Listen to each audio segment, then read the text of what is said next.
Yo, yo. Yo. What's going on, guys? Are y'all ready for the dev stream, baby? It's over 9,000. Let's get ready. Let's go.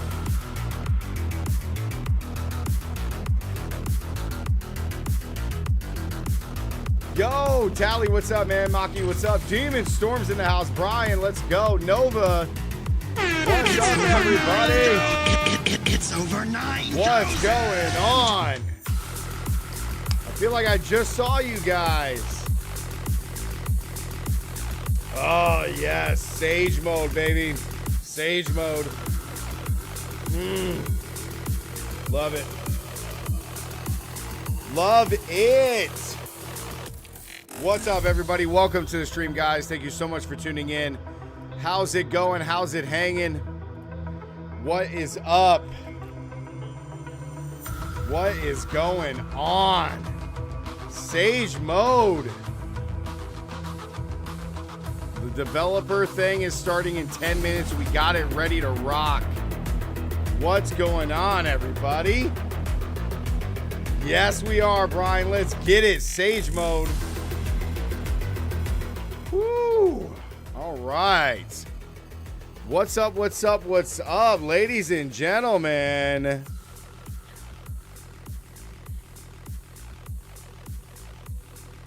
God, that song just gets me hyped, man. Woo! All right, we got 10 minutes, guys, until the dev stream. But I got something to show you guys beforehand, man. So if you guys do not know, welcome everybody to the stream. Thank you guys so much for tuning in. We're going to be checking out the dev stream live today and talking about it, reacting to it live. Hopefully they have some very, very, very good information for us. And yeah, I also have some other stuff I want to show you guys today real quick. Barbarian's done. Okay, Barbarian's level 76. Barbarian's done, guys. I worked hard this morning. I have Hoda completely done. Okay, now I'm only 76, so the Paragon board isn't going to be fully maxed, but you'll get the idea. And then I have everything ready to make the complete swap to Whirlwind, and then that's the only two endgame builds we're doing. Okay? Brian goes, he might be baked. Let's get it. 9,000. However, the Blizzard build is up on the YouTube channel. Go check it out, guys. The build is there for everybody who didn't get a chance to see it yesterday, or, you know, see it in action, or see me or hear me go over it. Those things. The build is there, ready to rock. Okay, the build is there. It's ready. The Sorceress Blizzard endgame build is there. Make sure to go check it out. Like it, comment, do all those good things. Now, second but not least, guys, I want to show you this stuff really quick. I got to show you the Barbarian build. We are decked to the teeth at 76. We got our expertise done. Okay, we got some other ones going. We have our abilities set, as well as our Paragon to level 76, okay? Now, we got a few minutes. I do want to show you guys the build, okay? I'm going to show you guys the build real quick. Okay, we're going to go to Whispering Pines, or maybe not Whispering Pines. We can go to the slums. Let's see. Cold, Potion Breakers. That might actually not be bad. Avenger, Dodge Breakers, Monster's Life. Okay, cool. All right, sweet. Let's do this one. So, new axe. Welcome back, man. Oh, dude, Demon. The expertise was so easy. So easy. Fire Charm, welcome. Fist, welcome back, guys. It's over 9,000. You guys ready for Season 1? I heard they drop in Sash tabs. It's about dang time. We need less. O'Keefe is in the house. Let's go. It's over 9,000.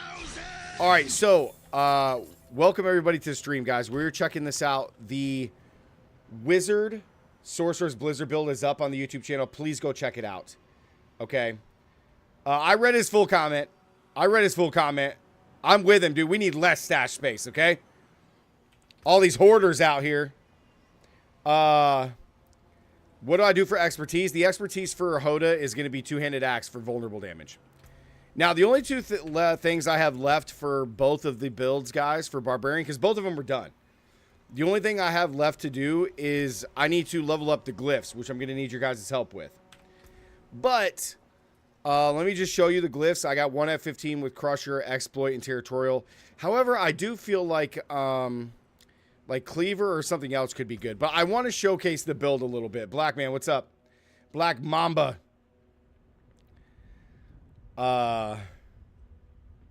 Hey, I'm an excellent skimmer, okay? But I do want to showcase this build really quick. Why no live announcement? I know, DT. I needed to go to live just a few minutes prior, but... Alright, so check this out, man. We are rocking all the shouts plus Stomp. And we're about to smash. We're doing a level 35. Okay? I just want to show, like, how good the build is. I mean, look, we're already hitting for over 1 million. Already. The build is insane, dude. Hoda.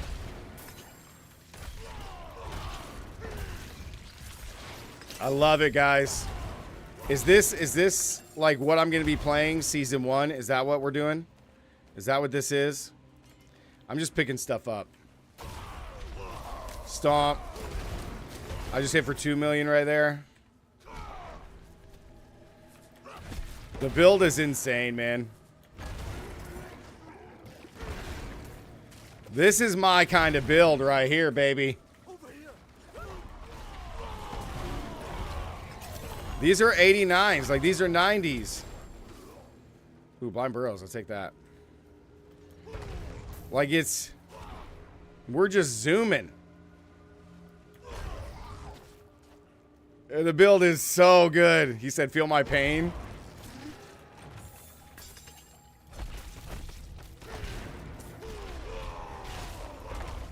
Just hit for 1.3 mil at 76. Like, it's... The build's just so good. Using kick? Interesting. And... Oh, okay, I was going to say, do I have it bugged? We only got a few minutes left, but...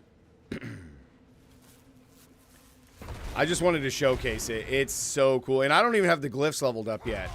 I don't have Exploit leveled up to 15, and I don't have Territorial to 15 either. I'm missing a big damage weapon? What weapon am I missing?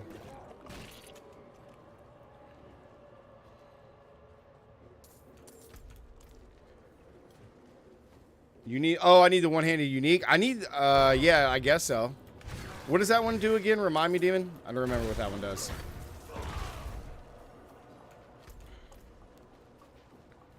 I'm not sure what that one does. You need the butcher weapon? I thought I had it. I actually am rocking Temetry on this build too. By the way. Increased damage based on Fury. Increased damage based on Fury. What the?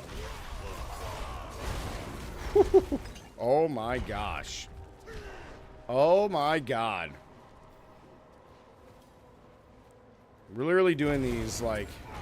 All right, I'm just going to try to speed and clear all of these real quick. Sweet, give me Blast Wave.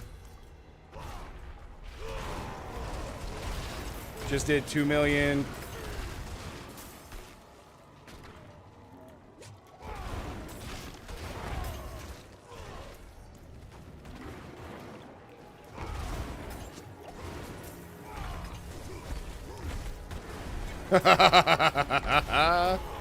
Oh my god, this build is so fun!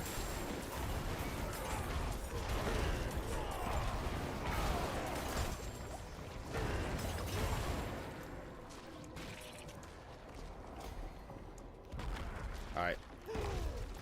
Build is awesome, guys. Yeah, Hoda will be there. We got to get both the glyphs to 15. Once we get both the last glyphs to 15, guys, then I can do the video for it. And then I'll have one more glyph to get to 15 for Whirlwind. But it absolutely slaps. Absolutely slaps. I love it. I still need a sword in this place, but I feel like it's going to be very hard to find a replacement. I ain't going to lie, guys. I feel like it's going to be really hard to find a replacement. Oh, demon! Look, we got rallying cry right there. I'm actually going to keep that. Check out my chest, though. We got challenging shout on there. But now that I got this, I need to re-roll. We got to re-roll to get challenging shout and rallying cry. Let's go, dude. Ooh, baby. What a chess piece. Let's go. Felipe. All right, we're going to leave game. That's what I'm talking about. All right, guys, let's go pull up. Let's go pull it up. Okay. Live stream or we riot. What about social features? We don't need those. We need less stash space. We need the seasonal theme to be about how everything's going to change and be nerfed. Skills using this weapon deal up to 0.03 or 0.3% increased damage per point of fury you have.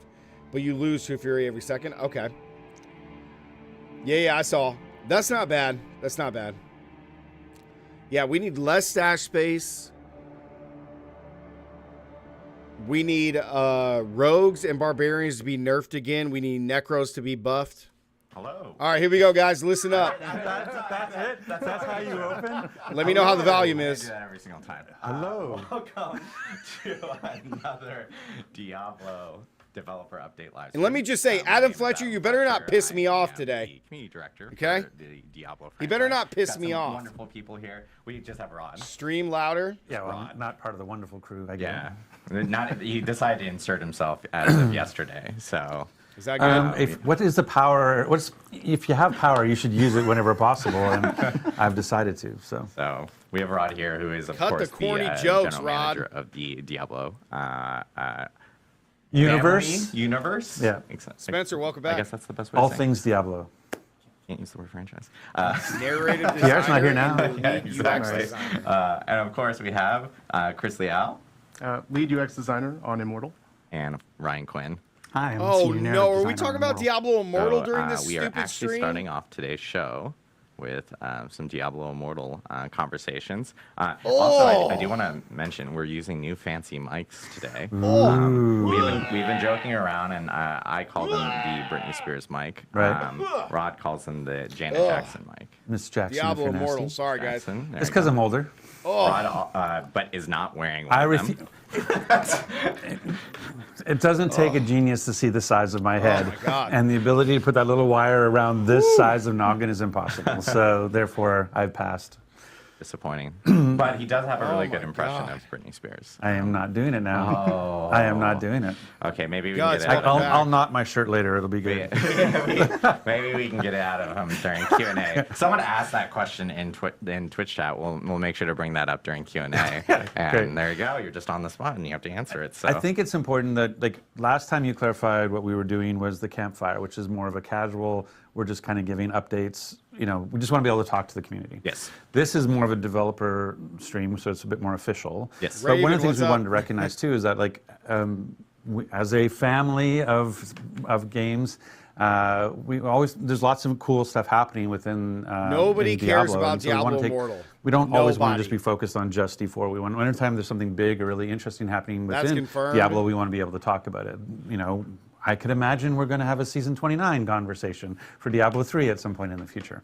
And so one of the things we're going to look at, to do today was not just talk about, you know, we are definitely going to talk about season 1 on Diablo 4. Oh, are you? And, It sounds like for some Diablo reason, Immortal, Adam you has little piece structured of this to crap. be as tantric as possible. We'll get there, trust us, but it's going to take a minute. So, but what we really want to look at as well is we want to talk about a little bit. We're going to talk a little bit about what's the preseason before we go into season 1. We're going to talk about, you know, what's going on with D4 today, because we actually have some news about today. Another tease, didn't mean that. And Tangent. Yeah, hacks, 100%. and then we want to talk a little bit about Diablo Immortal because $500,000. something pretty incredible is Nobody happening cares. in Diablo Immortal, which Nobody is cares. in nearly a decade we're having our first new Diablo character class is being revealed. And we wanted to reveal it cool. here on this stream. So, you know, one of the great things about Blizzard is the SFD team, Story and Franchise, and Blizzard Video, and everything that they do around cinematics. And we thought, how could we introduce a new character class without having a kick-ass video to go with it? So, without further ado, Oh my God, we're gonna have a may we trailer present for to this you new class the for new Diablo Immortal. character class coming to Diablo Immortal Oh, very, very soon. Sweet.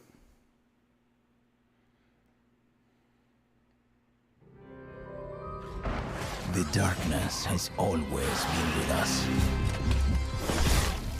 And humanity is right to fear it.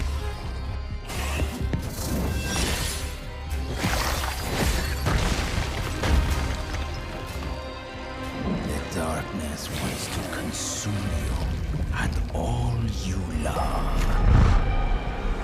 But my kind claim its power and wield it in defiance.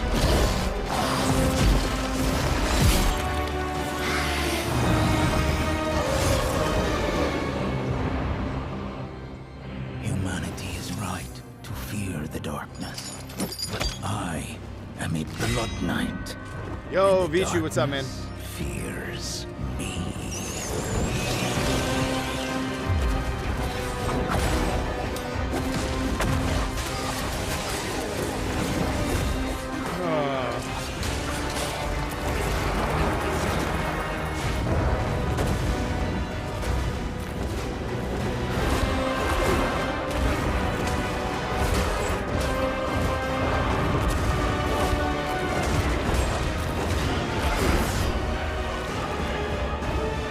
XMD, what's up? Blood Knight. And there we have it. The new class coming to Diablo and Diablo Immortal. It's the Blood Knight. July 13th. That's July like 13th. Dude, let's go, a Axe. little over a week away. Exactly.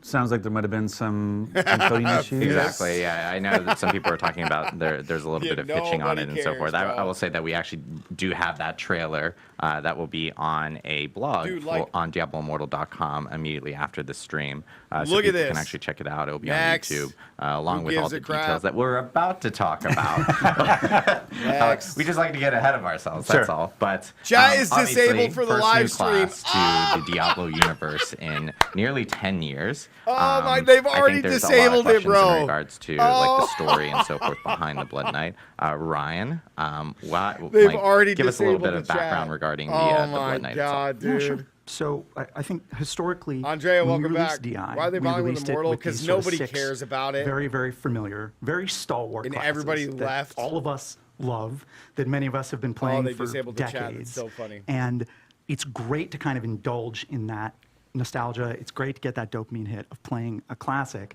Nobody But gives a shit, dude. After 6 classes, it left us with the opportunity to do something. Modam, that what's felt up? Welcome back. really new and different. To do a supernatural class that's kind of monstrous, that does things that are other dark Yeah, they said classes, Blood like the Knight's only going to Necromancer cost and the Demon Hunter $80,000 to get to level do. 100. And so we're really, 80,000. really stoked about the opportunity to release the Blood Knight on everybody. Fire Nice, Charm, nice. Blood Yeah, Knight I could know. be Like, cool. obviously, No. everyone's kind of seeing the Blood Knight and they're Nothing thinking about like, is Diablo this like Immortal is cool. vampiric in some sort of way, or like how does this how does this fit literally a in with money grab. the actual lore Right. within Diablo? Right. So Nobody the cares fine about the detail. lore either. Like, Diablo Immortal originally was supposed to be like this awesome filler. It was supposed to be a filler until we got to Diablo 4. But instead of it just being like a fun mobile game as a filler, something to do, they turned it into literally a cash grab. Like it's pay to win. I mean, there's people who have made videos about spending $1 million on the game. Like it's, get out of here, bro. Ancient ritual has that curse of thraldom arrested inside them, frozen Nobody essentially cares. in place. They get some advantages, I mean, But they they get some look cool. drawbacks, too. They look cool. What do you mean the curse of turning Oh, into a fire thrall turn me is either. a As soon as I drawback? found out that Well, Diablo their Immortal, thraldom is like, essentially. as soon as I found out Diablo Immortal was pay to win, I just instantly deleted it off my phone. Just like instantly deleted it. It wasn't even a joke.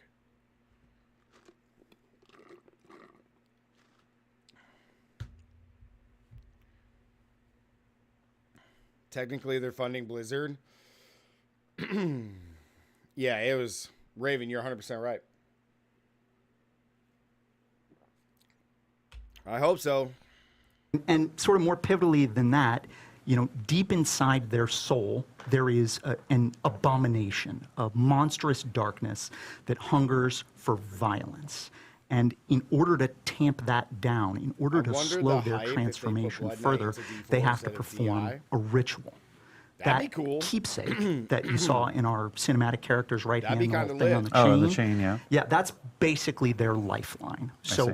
so Like like, a link to their past? yeah. It's got a memento within of the last place. I just really hate, like, so chat, I haven't looked at the tweet. When was the tweet saying that the first 15 minutes is going to be about Diablo Immortal? Because I can't imagine them announcing this early and be like, oh yeah, guys, join us in 2 weeks for the Season 1 dev stream about Diablo 4. Oh, and by the way, we're going to talk your face off about Diablo Immortal.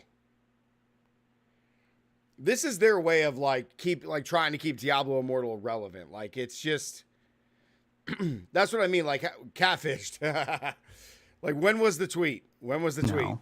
And what they pledge on is that they're going to use I remember seeing it all this of the morning. time they have left And remember seeing the one that to was like, push oh, an back hour the away. darkness. And ultimately for them, since that is such an uncertain question, it's really about their inner sense of balance. Can I do enough good to make up for the evil that will rise when I'm gone? Yeah, I just wanted to give a shout out because we had So the art 1 there hour ago, earlier, they and announced that it. art is gorgeous looking. Jesus, man. At the same time, they're very pretty. They're just I've been no joking shame about it. I'm for like, this oh, company, look, man. they're so pretty. No shame. If you were going to turn More jokes.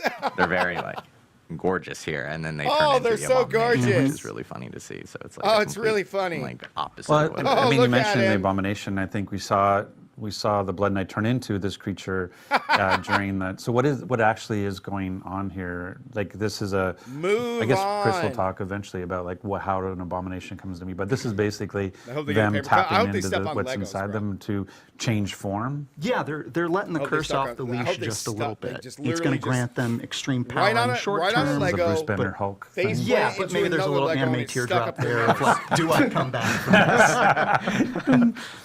Right. Okay. Got it. Awesome. Well, Strip club I is know more with the Blood relevant Knight, than Immortal. You got obviously, Raven. like, Yeah. it's new Yep. class. How does it fit, Chris, into the like a gameplay style? Like, what if you're playing at Blood Knight? What can you expect the style to be as a person that's actually jumping into Diablo? That guy's Yeah, Spanx so it the into Blood Knight is Castlevania. actually a melee hybrid class, meaning there's tons of up-close combat with pole arms. However, they have a host of shadow and blood abilities they can use to manipulate the battlefield in their favor. I think the I can't believe drawback they of Blood ambushed Knights us like might this, be man. that players that start playing it might feel that If I their would've known mobility that, I would is be playing limited. some- I'd be However, playing my dang they have Barbarian tons right of now. legendary essences to help them improve the ability to close the gap on enemies, as well as life-stealing abilities to help them sustain themselves in lengthy combat sequences. Got it. So like in Nobody combat cares. more often, close combat, Brace so they're yourself. essentially taking more damage, but then they have abilities themselves to actually essentially drain, as we can see, kind of like life from others, essentially replenish their life while they're in combat. This, Right. the kebab attack, as I like to call it. The skewer. The skewer Yeah, attack Bessie is my said it. favorite thing right The now. kebab It's like, so attack. what's happening there? We saw it in the trailer. We see it here as well. Here's our brand new character for Diablo Immortal, the Blood Knight. Be ready to slay your enemies with the kebab attack. That's basically it. That, you defined it. It's Yeah. pretty awesome. But it actually has a stun as well, right? It's not just the attack on the one thing that you skewered. It actually it has an area effect. Yeah, so the Blood Knight stabs their polearm forward into the closest enemy, then swings overhead the enemy and slams it into the ground, stunning everyone in a small AoE. And there are also legendary cash essences that attack, Spectre, let you what's lunge up? forward or actually leap. Where's to where's perform my the slam. teriyaki? Oh, nice. Yeah, it's awesome. And then I know, my like, of God, course, man. with every class in Immortal, they all have different ultimates depending on their primary attack skills and so forth. Like, what kind of 2 different ultimates can we expect with the Blood Knight? Yeah, I could talk this a is bit about literally the why they had primary to turn the attacks. chat The off. first is Ravage. 'Cause they were starting with they're this bull basically crap, dude. swinging their polearm around. I bet you they were already combo, getting and right here slashed in is the comments, ultimate, dude. where they become a 5-hit combo with a stun at the end. And Dual the- wielding pole arms. That's I like. Buff And Barbarian. the other Cash primary grab. attack they have is called Shadow's Edge.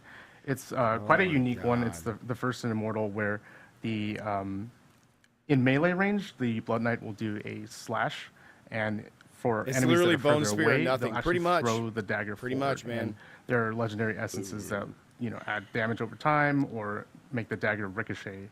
Nice. So you can essentially. This is stupid. It's good room clear type Delete of game. abilities is what I'm hearing. So if you got a ton of mobs in front of you, especially if the daggers are Fixed sword. ricocheting and you Buffy mentioned piercing Bola. and What so the forth with the ultimate and everything, you can essentially clear out whole rooms with that. So it's awesome to hear. I know, as you mentioned beforehand, tons of legendary essences and everything that are associated to kind of modify skills. I know, and we're Elden even Ring seeing is here, Diablo's this son. is like Oh, I love the that. abomination that we were talking about So beforehand. why would I want to become the abomination? What do I get from that? Yeah, so I'll talk about the What abomination the- a bit.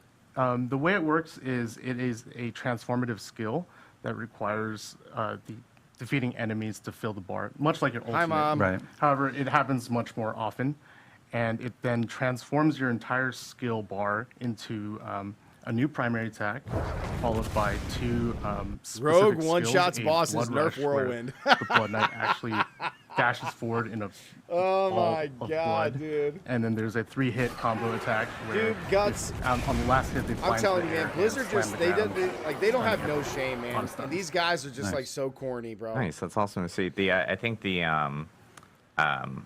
with this Like, that's update why that's they coming waited to out the last on the minute to tell us 13th that and they the were Blood doing Knight Diablo itself, Immortal, 'cause I and there guarantee are you, like even other like, there components wouldn't be as many and that people are kind of watching going to be this. There coming with wouldn't be this actual 52,000 update. people Do you guys have watching any this like for another, additional like, 30 information minutes on? because There's they're gonna ways go to on about play it, right? Like stupid so the Diablo things that's Immortal. really interesting. I think having a new character class introduced on basically the anniversary of Diablo Immortal is really exciting. Like it's a great way to celebrate 1 year that Immortal has been up. It's hard to believe it's already been a year. It's crazy. She-Hulk is better than Diablo But so 4. having I new would say characters, so I've She-Hulk's been like better a than whirlwind Diablo barbarian for a year now, and loving that. And so now I'm going to obviously. Well, one of the great things about Immortal is that you can class change. Like, Oh, so I can can you? take my Paragon Oh, that's 500 so great. Barbarian. I know that's not For high, thank you very much. $500, you can class I can take change. my Good for Paragon you. 500 Barbarian and turn it into a Blood Knight. Yes. Because there's basically Yes. 3 ways. We have the player who's been playing Saw for a year, someone like say Han myself. Solo We have the dies new in Strike player, and we have 5. the test driver. Right, is the way to think about that. So maybe you can go through that. Yeah, totally. So if you're brand new to Immortal and have never played before, Yeah, I'm never you can gonna play play, the Blood sorry. Knight right out of the gate. Game is create a trash. new character completely free, and start with the main story complete with custom Blood Knight VO lines Nobody for all of cares. the main quests. And for players like Rod who have been playing for a while and want to I've already convert to thrown this up class, once. I'm happy to say that we've made some major improvements to class change. Strength and intelligence will now convert properly. I know it's a Hey, huge nothing request against that a these lot of people guys, are asking nothing for. against Yes. this Yes, dude it's here. going to be great. And also, Nothing against this guy. players will be able to, during the event, change has trouble to looking the up? Blood Knight on a one-day cooldown, and also revert back sad that infinitely. they So if you decide have you to say don't you like can playing the Blood play a Knight, you can character revert completely the free. day of. I Or know, if you want right? to try it You again see, like, tomorrow, how sad you he can is go about ahead it. and change back to the Blood Knight. Nice. Awesome. And lastly, I want to talk about the Crimson Plane event. So for Immortal players that are familiar with Fractured Plane, Oh, cool, an event there will nobody be a gives a special crap about. Crimson Plane event where Sweet. Like, nothing against these two dudes working on Immortal, but nobody cares. Willows, I'm going to time you out coming in here talking about remnants like that. I'm going to time you out. Okay? I have a level 100 sorcerer that doesn't have remnants. Okay? I got 11 uniques last night and didn't get it.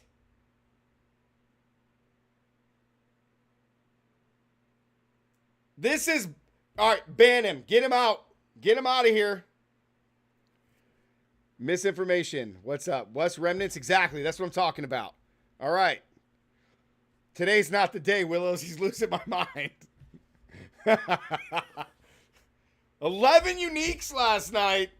12 hours and we didn't find it. Oh.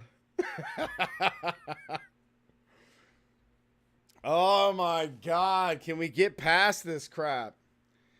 Storm died more than 11 times. That makes you feel better. You know what, DT? That does make me feel a little better. Thank you. Thank you. Fizz said, Warlug, power level a new Sork for me, and after I get out of work so I can get remnants real quick.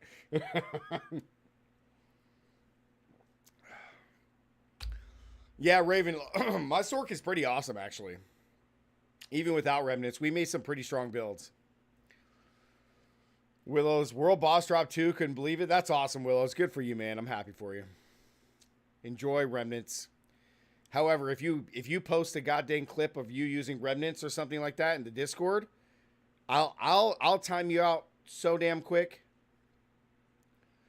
I'm disappointed that Immortal seems more customizable though. Here's the thing, man. We all hate Diablo Immortal, and that's that. Okay. Is your new bar build on my channel, War? No, I just finished it up this morning. So later tonight, I will be recording both the videos, and we will they'll be up in the next day or two. But I will need help after the dev stream of getting my three glyphs leveled to 15. So I have one that's at 10, so I got to get that to 15, and then I got to get territorial to 15, and then I think I got one more left for whirlwind. I got to get to 15, and then I'm done. Am I streaming it tonight? My stream today will be until 5:30. 5:30, 5:45. And then I have to. Then I have to go. Diablo Immortal is the breadwinner, though. I mean, they made a lot of money from it, man. So that you can make your current legend, stronger, and the way that you do dungeons now, and the tower, the clan play, like there's just so much right, Brian, else going on. it, so man. it's a free-to-play game. If you want to go check it out, just to see all the. I know, dude, Brian. I know you're loving that shred build now with Tempest Roar, huh? It just wrecks, doesn't it?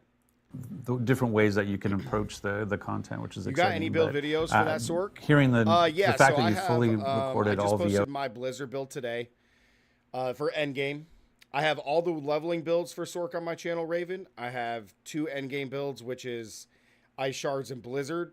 I will be uploading Ball Lightning in the next day or two for endgame Sork, and those are without remnants, by the way. So Sork is done. Sork is done. So I have everything on there for you. I got all the leveling. I got like 4 leveling builds for Sork and then 3 endgame builds. And we're going to be now switching over to D4 content. We're actually going to take a really How short long? break How much time did you just waste? This room's only so big. How much time of my life did I just waste? Off of people and everything. How long have we been live? We're going to be swapping in into our Diablo 4 get him segment. out! So we'll see you here in a Get him minute out or of so. here. Yeah, get him out. Get him the hell out of here.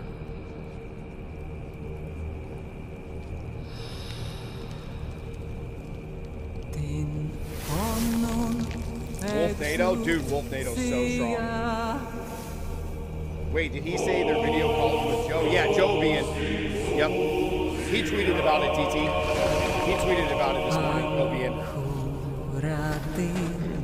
I'm going to send a druid companion pretty soon. Nice. Smoke break. Dude, oh my God. What a just... Oh...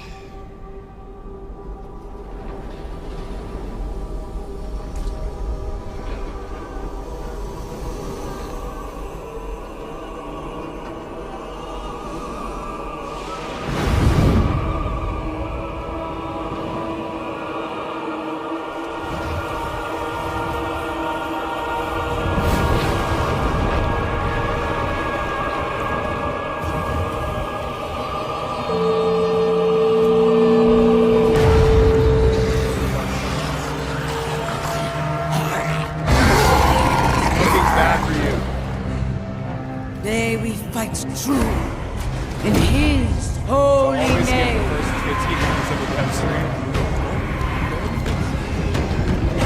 Hey, Demon, what do I reroll right here? Blessed be the I think I reroll this, right? No. All sets is better than this, right?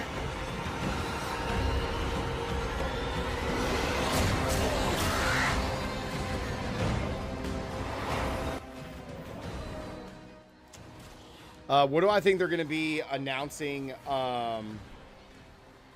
for Diablo 4? Well, I think they're going to announce the season theme for Season 1. Stuff about increasing our stash space, possible class changes, and maybe some more stuff added on to like what we get to keep going into seasons, etc. Do I use a bludgeoning weapon? I mean, I have one. For Hoda. But I guess this armor will be good for anything, so I think keeping all stats and strength is probably good, right? World Tier 5 would be sweet. Possibly new bosses. Hoda is using this, is my hammer.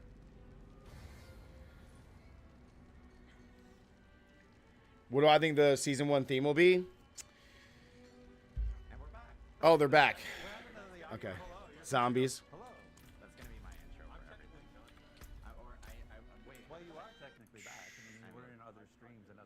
Hey, Joe's back with no COVID.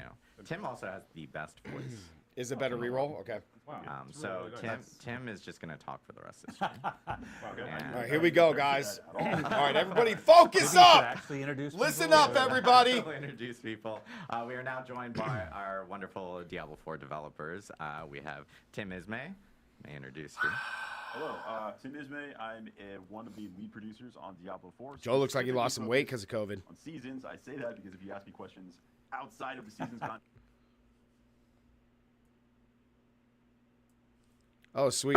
There is more than one season. That's going to be, we're revealing that. Or that's job security right there. I'm actually just asking for it. Wait, we're supposed to be thinking about job security? Damn it. And we have a familiar face. Joey P. Yes, I'm Joe Papora. I'm the Associate Game Director for the live service, and I'm excited to talk about Season 1 today, at last. But first. That's right.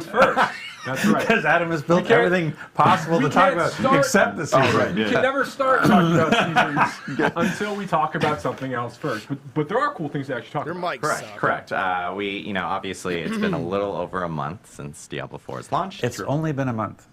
Is it? Well, if you include No, but you're right. It is. Yeah. No, it has been I a always month. the amount of feedback we get about like, hey, this thing, and chat you're turned like, it's back been on? like I don't know, 5 actually. weeks. Like, Exactly. give us a second. Exactly. So It has been a month, a little bit more than a month since Diablo 4 has wait, actually how did launched. you guys get a season done in 4 weeks? That's incredible. We started it well before the game launched. That's smart. We're extremely good at our job. Wait, so you I don't want to get in started the weeds, before the everybody. game I don't launched? want to get in the weeds, everybody, but like we did start before the game launched to make sure that we could actually release I thought you were just going to say something. zombies are really easy to make, and so therefore it was.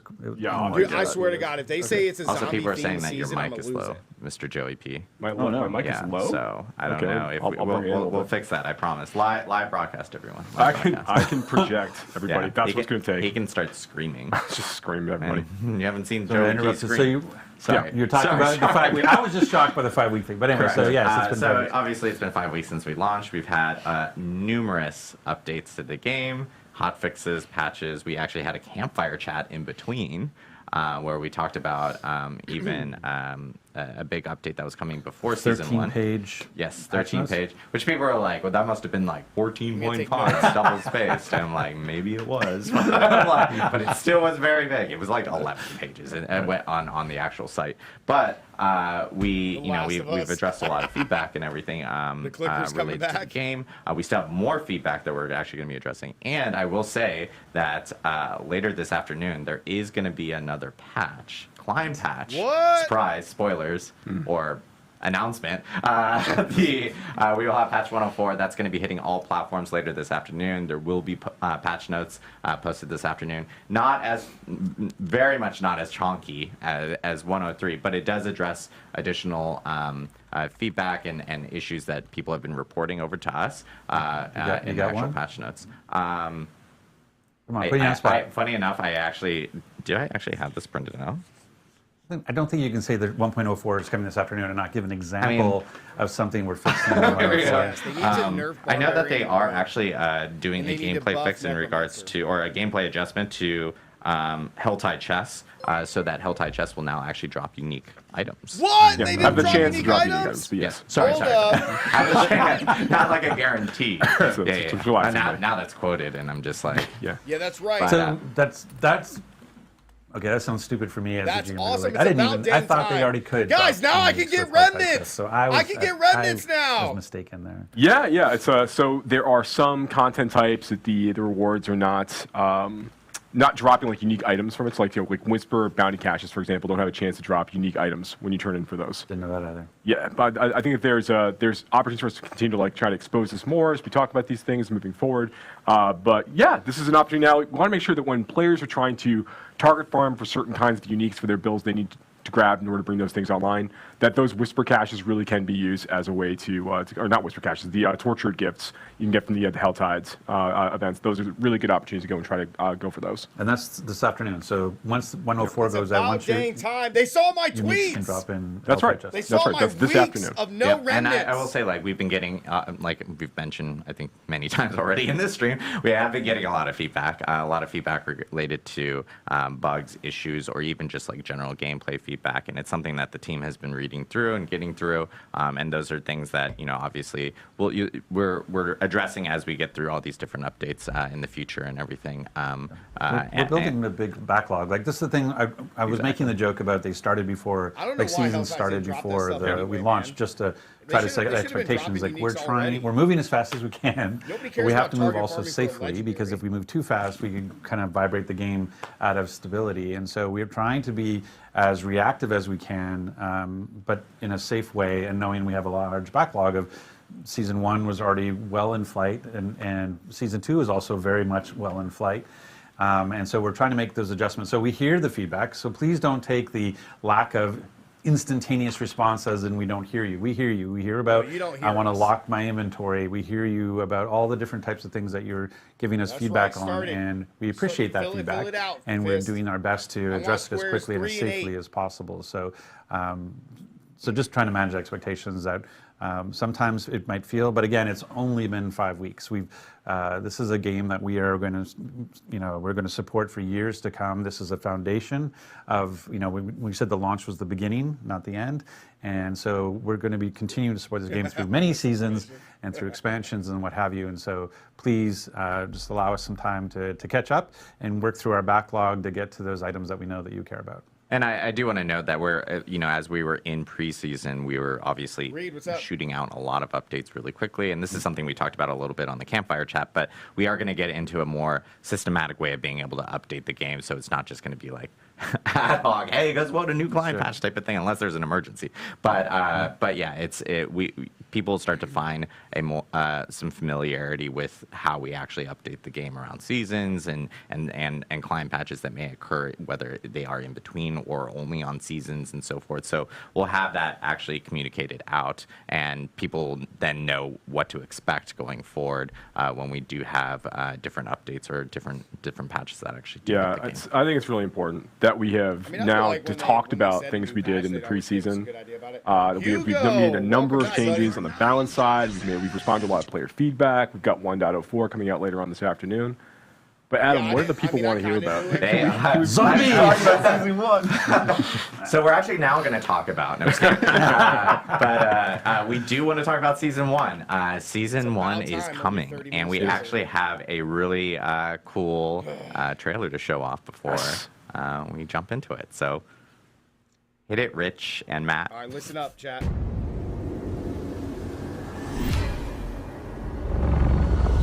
I am writing to you because although a great evil is receding from Sanctuary, A new festering curse now spreads its corruption across the land. More dangerous, more malignant than I could have imagined. I have found a way to stop this plague. To rip the dark power of these monsters from their very core and turn it to our advantage in destroying them.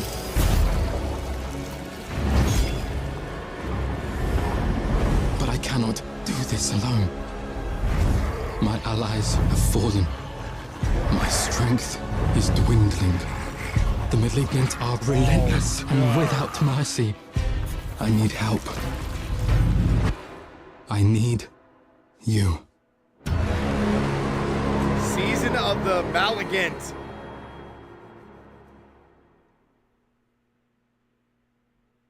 Starts 7/20. 7/20. And there we have it. The first season of Diablo 4 coming out on July 20th. 42 more weeks. The season of the Malignant. Lots to talk sorry. about there. Lots to talk about there. So we're actually going to jump into it. No, I'm just kidding. Let's go. Obviously, a lot of people want to know what's going on. You know, we even teased it on social media yesterday, 7/20, where baby. Something was corrupting Sanctuary. I guess Tim, Joe, like explain to us what's going on now. So season 1, the season of the Malignant. So our very, very first season in the game is going to basically take place after the events of Diablo 4. So after the redacted and the redacted have happened and the player has finished redacting the redacted, once all that's out of the way, that's when things are really going to kick off in the world of Sanctuary. Kind of step off from that point. And there is a new threat that's basically emerged in Sanctuary. There's this malignance. There's this corruption that's begun to spread throughout like the hearts of the creatures throughout the world, and that's everything from like beasts to humans to demons themselves. Everything in between can be corrupted by this malignance as beginning to take root and fester inside inside people. And it's basically kind of like it's changing them. Right, it's turning into these bloodthirsty fiends. Effectively, they're going out and trying to destroy everything. And it's threatening Sanctuary at a very, very, very high level. The player's going to come across a new character that they're going to introduce to over the course of the season, named Cormund, who we actually saw in the trailer there. Cormund is there he is. Yeah, he didn't look like that. Cormund is an ex member of the Cathedral of Light. He used to be a priest of the Cathedral of Light. And he's taken it upon himself to start trying to dive deeper into this new malignant threat that's risen over the course of these days following the events of Diablo 4's main campaign.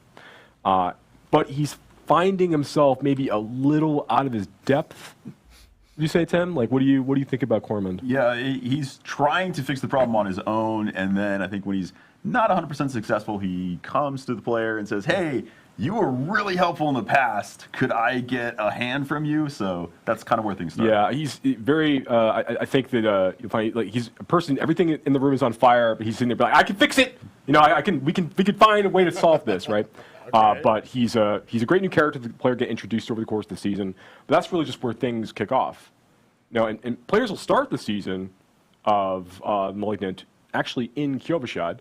And they're going to gain access to the beginning of the story of the season pretty much right away. Okay. You know, so you're able to start off right at level 1, like jumping out of the gate and be able to start like following the thread of this new season storyline. And we're going to talk about the transition from the current Eternal Realm into the season afterwards. We're going to get through the season information first. Yeah. Well, then I know people are really curious about what happens to my current character. How do I think about that transition? But we'll get to that after we get through the season details. Yeah. That's absolutely right. So that's the kind of the high level, like what's happening in the world of Sanctuary. Theme, right? That's the we theme, have a seasonal theme with a seasonal story, but like what about the mechanic? On top of the theme, there's usually the seasonal mechanics. So what's the mechanics that we're looking at? We're trying to add more stuff to seasons that appeal to everything that a player does in Diablo 4. So we are adding story, the elements of what you're going to find out about what is actually happening to Sanctuary, but then we want things that are new challenges for the player, things that you can fight that maybe you haven't fought before, as well as new powers, things that you can build your character in a different way, a different direction than maybe you did in any previous season, or in this case in the preseason when you had just the Eternal Realm. So hitting all of those notes, we're starting with a mechanic around the threat. So what is the threat? The Malignant. We've been talking about it a lot. Okay. Where does the Malignant actually show I up? got you, Storm. That actually shows up throughout the entire game.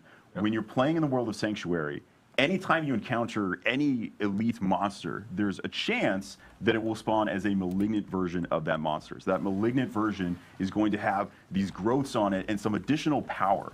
After you kill it, a heart will actually appear, the exposed Malignant heart that was causing this. If you then interact with that heart by using a Cage of Binding, it now starts a ritual where it's pulling all the Malignants in, and a new, even more powerful version of that elite is spawned. Yep. Why would you want this? How does this help you? Well, if you can manage to beat that even more powerful version, where you see these other minions are now helping it, these other Malignant creatures, now it drops the Caged Heart. You've actually put all of that Malignant power into this cage that is an item that you can use that is kind of like a gem. It's like a gem in the sense that you can socket it into gear. Oh! It is very much not like a gem in the sense that it has an enormous amount of power. Think of a legendary item, the kind of power that's in there. It's like that, maybe even a little bit more than that. So you can take these Malignant hearts, you can socket them into your jewelry, and that gives you these kind of stupid new broken builds that That's are so cool. hopefully balanced, hopefully, but they are Let's go. extremely powerful. So these are new options of how you can play the game. Yeah, so Hell this is yeah. really, really cool, right? So one of the things we really want to do with each season, That's to Tim's so point, is we want to make sweet. sure that we're providing new ways for players to engage with Diablo 4, new problems for them to solve, new ways for them to customize their characters and kind of do new cool stuff. Right. And that's what Malignant Hearts and the powers associated with Malignant Hearts really allow us to do.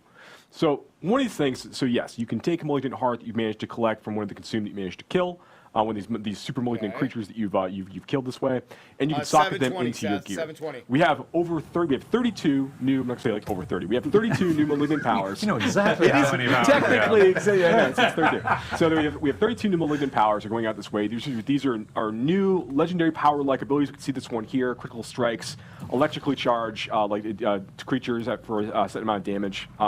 So these are like there's a lot of really powerful things like this that you'll be able to kind of like interact with over the course of time.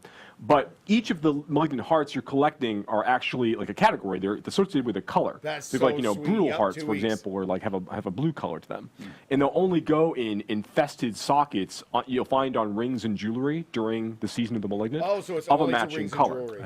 So when you're hunting for when you're finding new amulets and rings or gambling at the Opal's vendor, whatever it is you want to do, you're kind of looking for specific socket colors. Or if you're getting a unique ring from the new Helltide chest rewards as you're playing from the one. That's right. If you happen to luck out and get Mother's Embrace because you need another Mother's Embrace, then yes, you can absolutely. One will never do. But what's interesting, like with so there's 3 different types of color sockets, yes? There's 3 different types of colored sockets, but there's 4 different types of Malignant Hearts. Yes. Go on. Well, okay, I guess I will. So the last Malignant Heart type is called basically a Wrathful. It's an extremely powerful Malignant Heart type. They're very, very rare to find. They will fit in any colored socket as you go. And you kind of want a combination of all of these. So even though that the Wrathfuls are pretty strong, you're really only looking to probably have like 1 or 2 of these based on what you might actually need for your build, over the course of time. So it's fun, really want to be able to experiment with, again, creating these different problems for players to solve, different ways for players to engage with things, and really change up that experience by virtue of adding these new powers. They're going to unlock different builds potentially for classes, to Tim's point, That's so and just basically be like a cool, really man. fun, exciting new way for players to kind of inject new power into the experience. But you're looking for so can the jeweler, when the jeweler right now can add a socket yeah. to, a piece of jewelry, Yeah. are they able to add colored sockets, or are those So only you can't found? choose the color, but anytime a ring would roll with a socket from when the season of Malignant starts, it's always going to have a color associated with it. There's not you couldn't get just a regular jewel socket But anymore. even a jeweler created one? Like if I have a ring with no socket, when I do the jeweler, it'll be colored? It'll always be colored. Yeah, so it'll you- always be an Oh. infested socket in this way. Got it. Yeah. But that's true for unique. So if I'm looking for I have a unique ring, like you talked about, but I want the blue version. I could find a unique with the red socket, and I could find it with a yellow socket. So I'm looking for That's blue. nice so that there'll jeweler be can multiple add it. That's versions of really the uniques sweet. as well, right? That's correct. Yeah. Yeah. So yeah, fun new stuff to look forward to, and that's just, we showed in the video earlier, like the player fighting a malignant creature. There's a chance for, as Tim pointed out, there's a chance for all kinds of elites out there in the world to be malignant in nature, Right. which makes them a little bit more powerful. But then when you kill them and you go and you actually use the Cage of Binding to capture their heart, then you fight that super consume, the consume version. It's like that's gonna be like buffing nearby monsters. It spawns a bigger so cool. combat in that scene. There's more to look forward to, and those get tougher and tougher. And you want to fight higher and higher level versions of those in higher world tiers to get even better versions of those hearts. Yeah, so you can get stronger versions of the hearts as you get further into the game, and you might be thinking like, okay, does that mean like the old, like the crappy hearts that I got earlier, are those useless? You can actually break those down at the crafter as well to get a crafting material out of them that allows you to craft new items, including invokers. So invokers are something that you can use a little bit further on once you finish the campaign of Season 1. You will unlock the ability to go and use these at a specific place called a Malignant tunnel. So if you are trying to... That's also the name of my colonoscopy. Okay. Oh my God, bro! Get out of here with that. Sorry, it's a serious thing when you're over 50. You should know that. That's a good point. So if you have a Malignant tunnel, you should get yourself checked out. So in the world of Sanctuary, when we say Malignant tunnel, we mean, hey, I'm a player and I actually want to get more of these hearts, but it's just a random chance on elites out in the world. Where can I intentionally find more of them? There are these Malignant tunnels. So there are actually places across the world where the Malignance is manifesting in these new dungeons. So if you specifically want to go find more Malignant hearts, you can hunt down these tunnels. You can go in and, hey, there are more Malignant there. So there's a higher chance of finding Malignant monsters there. And if you want to guarantee it, man, I really need a very specific type of Malignant heart. How do I make that even more likely? That's when you take your crafted invoker, you go all the way to the end of a Malignant tunnel, and you can use it on a Malignant outgrowth. When you use it on that outgrowth, it now spawns that specific type of Malignant. Right now. It's going to have the color associated with it of the heart you're trying to find. You kill that, and you're going to get the specific heart. So there's a little bit more targeted farming you can do as you approach the end game of Season 1. Actually, I have like, if go to the C video, they'll be able to show you the going into an Evoker event where you can go in and sort of, which I've heard called the turkey baster from hell, basically, is what an Evoker looks like. It does kind of, yes. I don't, that wasn't the like art direction on it, but yeah, that's where we ended up. So yeah, at the end of these Malignant tunnels, you're going to find that there are these masses of Malignants that you're going to be able to go and interact with. Really Each cool. of the tunnels has a few different ones that can potentially spawn different colors of Malignant outgrowths that can spawn from those. So it gives you those opportunities to go and like really target farm, as Tim's pointed out, like certain kinds of Malignant hearts as the players progressing through the experience. So bad. Yeah. So when we show, like we were just showing it, Technical show the one you were just showing, because that was the Invoker event. So basically, there's a growth. You get to the end of the tunnel. There's you're able to basically, essentially, you're requesting a monster of a particular color. Yes, you're saying like, I want a blue heart. A chance to get a blue heart by trying to defeat the blue monster. Yes, that's right. And some of these, are, like particularly later on in the experience, like the most powerful hearts you can get are going to be delivered from things like these Invoker encounters. To go and interact with. So yeah, something we're very excited about. So basically, they use an Invoker on the one of the pods. That's right. Yeah, the outgrowths from this Malignant mass, which then creates a blue monster for you to go fight. You have to take that down, which will then. So does this one go through the same mechanic where I have to kill it, try to capture a heart to kill the harder thing? Yeah, when this thing pops up, after you kill this one, you don't actually have to capture it. You're fighting the powerful version of it like immediately. That's what I was asking. Yeah, so you don't have to do the 1-2. That's right. So that's nice. So it's kind of a little like the sigil crafting, where you basically, I've got a bunch of stuff I'm not using right now. I can craft it down so that I can focus what Malignant hearts I want. Because maybe my build, I know I want a brutal heart, but I haven't running into any blue Malignants out there in the world. So now I can go into a Malignant tunnel, fight my way to the end, have an opportunity to use the Invoker to create a blue Malignant to go after its heart. Because it only goes in rings and jewelry. That's right. So can I equip all 3 slots? And I know. That's all I'm here to do is summarize. That's good. He's like, I will take everything you said, summarize it into 2 sentences. And I know, like, obviously with the story and so forth, there are like new, like a new boss and so forth associated with it. We're not really talking about the boss. We're not redacted, but yes. It's worth calling out, There's new boss monster for players to fight over the course of the season. There are new legendary items for players to collect this season. Correct. There's our legendary powers, I should say, for players to collect. There's new unique items for players to collect. Now those new unique legendaries and the unique uniques. Thanks for that. Interesting. Those are not just in the seasonal realm, though, right? Are those things that are also showing up in the eternal? That's right. Those will also show up in the eternal Eternal Realm. So Exactly. yeah, if you're a player who's like really trying to continue to progress your character in it Eternal could be- Realm, it could be permanent, there's now a you few never new know. items for you to go try to hunt for and use to kind of augment and change your build. This is the moment where I can do the producer thing.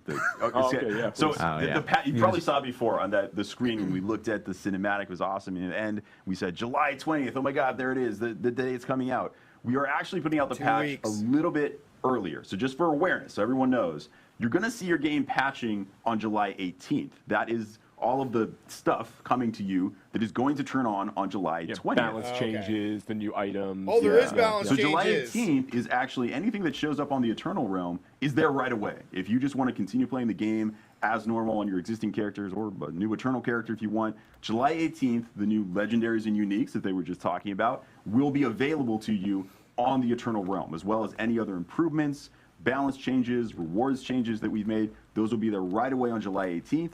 July 20th, the season turns on. You can now create seasonal characters. I think it's like going back to managing expectations. I think one of the things we've been trying to be really clear about with seasons is that it is not a continuation of the main campaign storyline. Like we've been trying to use phrases like it's a new quest line. Working with Corman to solve the Malignant is a big, is obviously the journey you're on, but it's not about James, the Inarius Lilith journey. It's not extending that story. It's sort of a side story inside the open world. Yeah, it just takes place after the events. It's just of like Diablo 4. another You're absolutely storyline. right. This is a new self-contained story within the season of Malignant, which is great because it just gives us it affords us a lot of opportunities to tell an exciting story and to create these new big features that kind of go along with that and support it. So as I'm playing through that now, it would be amazing if there was some way to sort of track my accomplishments through the season. I don't know, maybe some sort of journey perhaps you want would be really... You want to track your seasonal journey through some kind of feature. It's the same I don't know if I could tee that up any higher for you. We went from golf to golf to t-ball really fast. No, absolutely. So this is obviously with season 1 where we're going to bring out the season journey feature, which I know we've talked a little bit about on stream before, but I guess it's worth maybe calling out and maybe a little bit more clarity. Hey, look, it's this, but without redacted all over it now. That's right. Yeah. So this is no top secret. Yeah, so that's cool. This is the battle pass introducing as part of season 1, and then going into here you'll see the season journey, and again, so the season journey is separated into 7 chapters. Like these major chapters, and each of those chapters has a number of objectives inside each of them in order to allow you to progress that chapter. And you don't have to do all of them? You don't have to do all of them. You have to do a subset of them in order to advance to the next chapter. So I think it's really cool. So like objective to objective, you're going to be earning favor drops, which can be used to fuel your battle pass, which we'll talk about a little bit more in a minute. Yeah. But you're also, for your chapter completion moments, you're getting big drops of that favor that's going to be used like an experience point value for your battle pass. But you're also going to be getting some like item rewards, and importantly, you're going to be unlocking new legendary aspects, ones that you can't normally get through the Codex of Power, through like dungeon completion, and also many of our new legendary aspects we're adding in the season. If you're playing in the seasonal realm, you can collect that for your Codex of Power by going to the season journey. So it's a great way for you to introduce yourself to some of these new things as you're kind of playing through. Yeah, I love this. Like one of the things that's hard about, for people who know Diablo 3 and its sort of journey. Hold on, wait. Do you love this? I love this. Oh, that actually feels really good to hear. I love this. The notion around... Dude, that's awesome. I like the fact that the subset aspect yes, because I know there are certain things. That's the break I'll point, pick a stupid example. Like maybe I hate sellers for some reason. I'm a seller hater, and so I never want to complete a seller. Then the fact that I can advance chapter 1 to go to chapter 2 without ever doing what lurks below, I think that's great because that's so I find you get into situations. I have other games where they're like, you must do this thing that you really don't want to do in order to progress, and the fact that I don't have to do that here, that I can choose a subset of things to continue my progress, I think is really smart. It's completely separate. I think it's really good to hear. It's one of the things we really want to do is make sure that like the base example of this is like we really like letting players use our fields of hatred as opportunities to kind of like progress their characters instead of the season, but we don't, and we want to include that which is the season PvP journey, fields, which is the PvP content in the game. But we don't want to make that like a requirement that you must go do this content in order to progress your season journey. We want to give players the option to do this if they choose. One thing I do want to call out here as well with the season journey, and I think you're going to call it out in some other places, is that it can be confusing to players initially that you go to this Battle Pass screen, you click on the season journey button. Do I have to buy the Battle Pass to get this? No. Everyone has access to the season journey. This is a base feature that everybody is engaging with. Actually, everybody has access to the Battle Pass too. You're engaging with, even if you never pay a cent, you are engaging with the Battle Pass. You're getting free stuff. In the seasonal realm. In the seasonal realm. Yes, in the Ron has always reminded me, in the seasonal realm, this stuff exists. There is no season journey if you're not in the season. Baby. That's very important. It only exists there. There's no battle pass if you're not in the season. Right. Yeah, that's absolutely correct. So yeah, that's essentially the way the season journey works. Those final objectives, those final chapters are really, really tough to complete. You can get some like special like cosmetics, like special like title and things towards the end of that path. So we're excited to see players like engage with it and for us to continue to support it in future seasons. This is And nice, so guys. we saw that the season journey grants you a lot of favor to go towards your battle pass, but you also earn favor just out in the world killing stuff. And That's right. Anything that's like killing monsters, completing like whispers and dungeons and things like all of these things will be earning you favor as you kind of play through the season. Right. So anything that's getting you experience points is your chance to give you that favor as well. So if you have never played the campaign yet, like you're about to buy the game for the first time with the season, for example, right? I'll be like, okay, I'm going to roll a seasonal character. I'm going to play the campaign. The fact that while I'm playing the campaign, I'm killing stuff, and I'm still earning favor. Like this stuff is still sort of progressing in the background, right? That's absolutely correct. I just won't run into any. I won't run into any Malignant until I finish the campaign. 70 That's absolutely right. But you will, as you play, if you make a new character to your point, Rod, on the seasonal realm, and you're playing through the campaign, you will be earning favor as you're killing monsters and doing things during the campaign. But a lot of those, and you can also progress your season journey, but some of those objectives might require you to go and interact with season features that aren't available until after you finish the events of the Diablo 4 main campaign.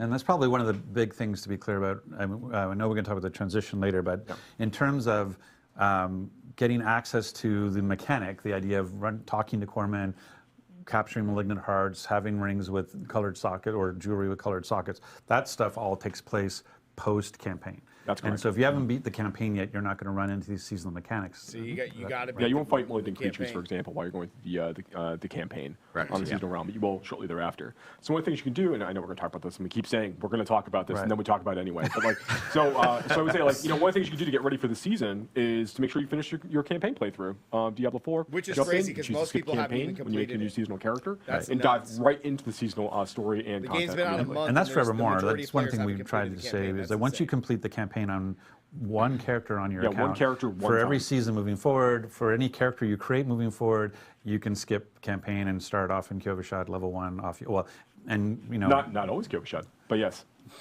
Is that the only thing that we can be doing to prepare for we should season get to one? we should get to the battle pass. So the favor, so you have favor flowing because you're playing the game. Because you're playing the game, because you're doing your season journey objectives, you're getting even and more. I was going to say you're getting more, and the favor is really flowing because I'm completing the season journey objectives, and so that favor is feeding into your progress on the battle pass. Whether you've chosen to just have the free battle pass or whether you've chosen to upgrade it to a premium battle pass, correct? That's absolutely correct. So can we go back to the screen because I think it's one of the things. What we highlight here is part of the thing is kind of we use the term. Why would I want to complete the battle pass? One of the reasons you would want to complete the battle pass is you could look like this. Yeah. I'm guessing this and bottom by part completing right the battle here is pass the in favor. terms of the mount armor, the armor that the characters are wearing, and so. Did you want to talk a little bit about kind of the stuff? I mean, so one of the things that's really cool about a lot of the items in the battle pass, there are these really exciting like armors to chase for the characters. There are like fun new emotes to go chase for different classes, and we have even things like the like what we're showing off here, like the artisan's tunic. We have some things that are like these. And this is actually one of our free cosmetics. Actually, is this the things are like a little bit lower fantasy that we can use to kind of like role play different kind of themes out for your characters, just give you more options. And we have like our bigger stuff like this. Like this is like the Awoken Cold Iron stuff is like some of like the real chase armor cosmetics exist at the end of the end of the battle pass.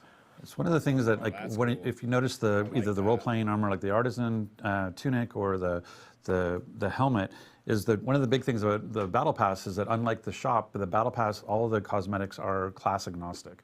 So we have a preview for all 5 classes so you can see what it looks like on a barbarian, what it looks like on a druid, what it looks like on a necromancer, and those sorts of things. And that's one of the nice things about the battle pass is everything you're earning on the battle pass, class agnostic. Yeah, for those class. They said balance changes, transmogs. guys. The exception is the transmog weapons. There are transmog weapons on there that are class specific just because classes only use certain weapons. Yeah, so if your class can equip that weapon, then you have access to it. Just to reinforce, I think it was already expressed, but there are lots of free things on the battle pass.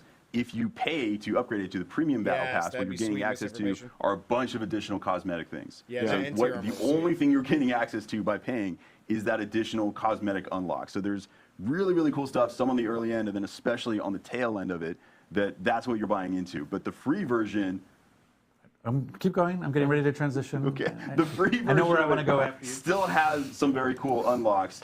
And anything related to, well, you wanted to talk more about blessings, right? Well, that's what they're saying with the free side. Like, so we were saying there's 27 free tiers in the Battle Pass, and part of those 27 free tiers are smoldering ashes that you can get based on the level you are in the game and that you've progressed with favor. And what do those smoldering ashes get you? So these smoldering ashes the player will collect in the Battle Pass are, as you called out, like they're on the free track of the Battle Pass. You need to be, you have a character at a certain level to be able to actually use them. They're kind of like they're rate limited that way.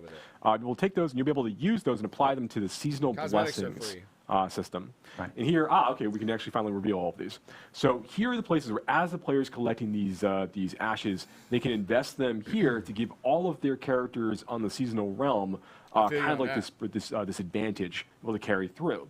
So whether that is like bonus to like XP earned from monster kills, like we call out here, or things like boosting the duration of all elixirs that you're using over the course of the season. Right, and you can looks like nobody's. I'm assuming that I don't know if it's linear or not, but if I would assume it was linear, I can do it 4 times at 15%. People are going to do the 60% duration on elixirs in terms of that particular the Urn of Prolonging. That's right. Yeah, we want to make this just be an extra little fun little thing for players to chase as they're going through the season to kind of help them like boost their characters a little bit more quickly as they kind of get deeper and deeper into progression through the season and give them a few different advantages to play with while they're playing through. So if I were to max out with my Smoldering Ashes, they're like Urn of Prolonging is where I want to invest my Smoldering Ashes. I can basically take my 30-minute elixir and make it almost a 50-minute elixir. So getting that 5% XP boost, maybe for me it's the extra 200 thorns and the 200 armor.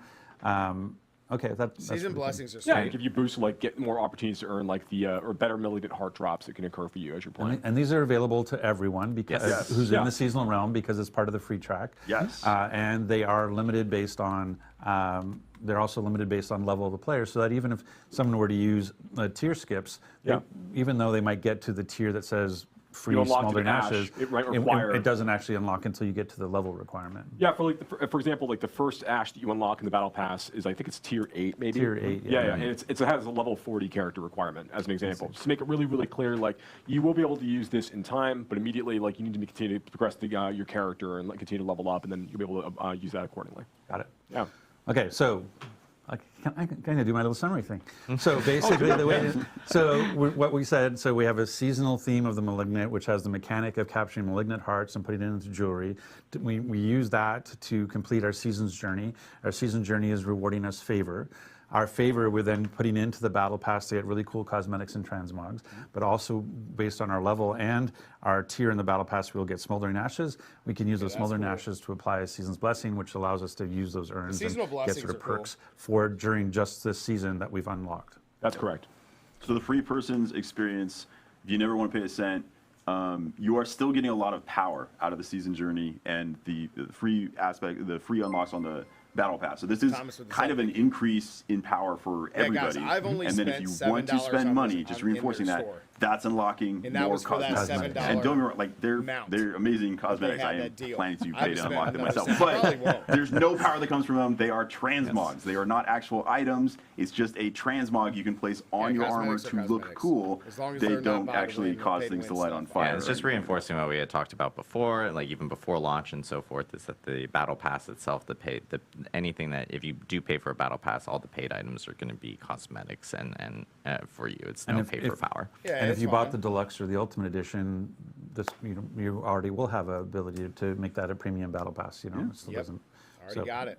That's great for them. So then let's talk a little bit about the transitional side of it. It's all good. In terms of how I go into this or what happens. So there's a couple of different things. There's like one is like there's a need. So there's a question. I guess we should talk about Renown. Like one of the big things that we hear the most about is, hey, I spent a lot of time, and I know I did too. I completed all my Renown objectives. I've got full everything. Holy crap, dude. And now I hear, I have to reroll my character in season. Oh, here we go. Do I have to go find all the altars of Lilith? Do I have to go all clear the fog of war again? Yeah, so I know we've talked about this in stream before, but it definitely bears repeating. So like when season 1 goes live, players are going to be able to go basically carry over like all all of the fog of war that they've cleared. So everything, all the world they've explored on their characters in each of the zones, like in the Fractured Peaks and Scotsland and such, all of that's going to carry over, as well as all of the renown you have earned from all of that, all of the exploration. So can we bring up the screen? So basically, where we see areas discovered. Yeah. Let's say I've actually. Okay, we'll say this is this person. Yeah. So right now they've got 30 areas discovered, which is worth 150 renown. Right. So what's going to happen is in the season, I'm going to have 30 areas clear inside of Kyrgyzstan, and I will have 150 renown already in the bank. And it will have unlocked whatever 150 renown will have unlocked. Absolutely right. Yep, absolutely right. So you're going to have that, and you're also going to have already collected all of your altars of Lilith that you've got from your So the same thing here. So I will have 12 will be appearing on my map immediately, and I will have 120 renown in the bank with my other 100. So I'll have 270 renown already earned, waiting for me to claim when I fire up the season. That's absolutely correct. So these are the advantages you get to start with, and like if you look at like all of the renown you can collect from the from discovering all of the areas and from getting all of your altars of Lilith, guys, it's go going to get you complete both each of the those zones right now. Basically through the first 2 tiers, a little bit away through the 3rd tier for each of the zones for renown. So you get to start with, like, if you start at level 1 on day 1 of the new season with a brand new character, you'll start, and you've done all of this work with your previous characters and previous playthroughs. You'll have 5 skill points to play with, and then 5 extra potion charges. So you'll be at sitting at 9 potion charges. At level 1, you'll have 5 skill points and 9 potions ready to go. Absolutely. You just claim those things down, you're good to go for the season. And your map reveal. And your map reveal. So that goes back to what Tim was teeing up earlier. When we think about, hey, I'm excited about the season, I want to prepare for it. I've got, what is it? It's the 6th today? Today's the 6th. Yeah. So I have 14 days. 14 I have days. 2 weeks. What should I be doing in these next 2 weeks? And so one was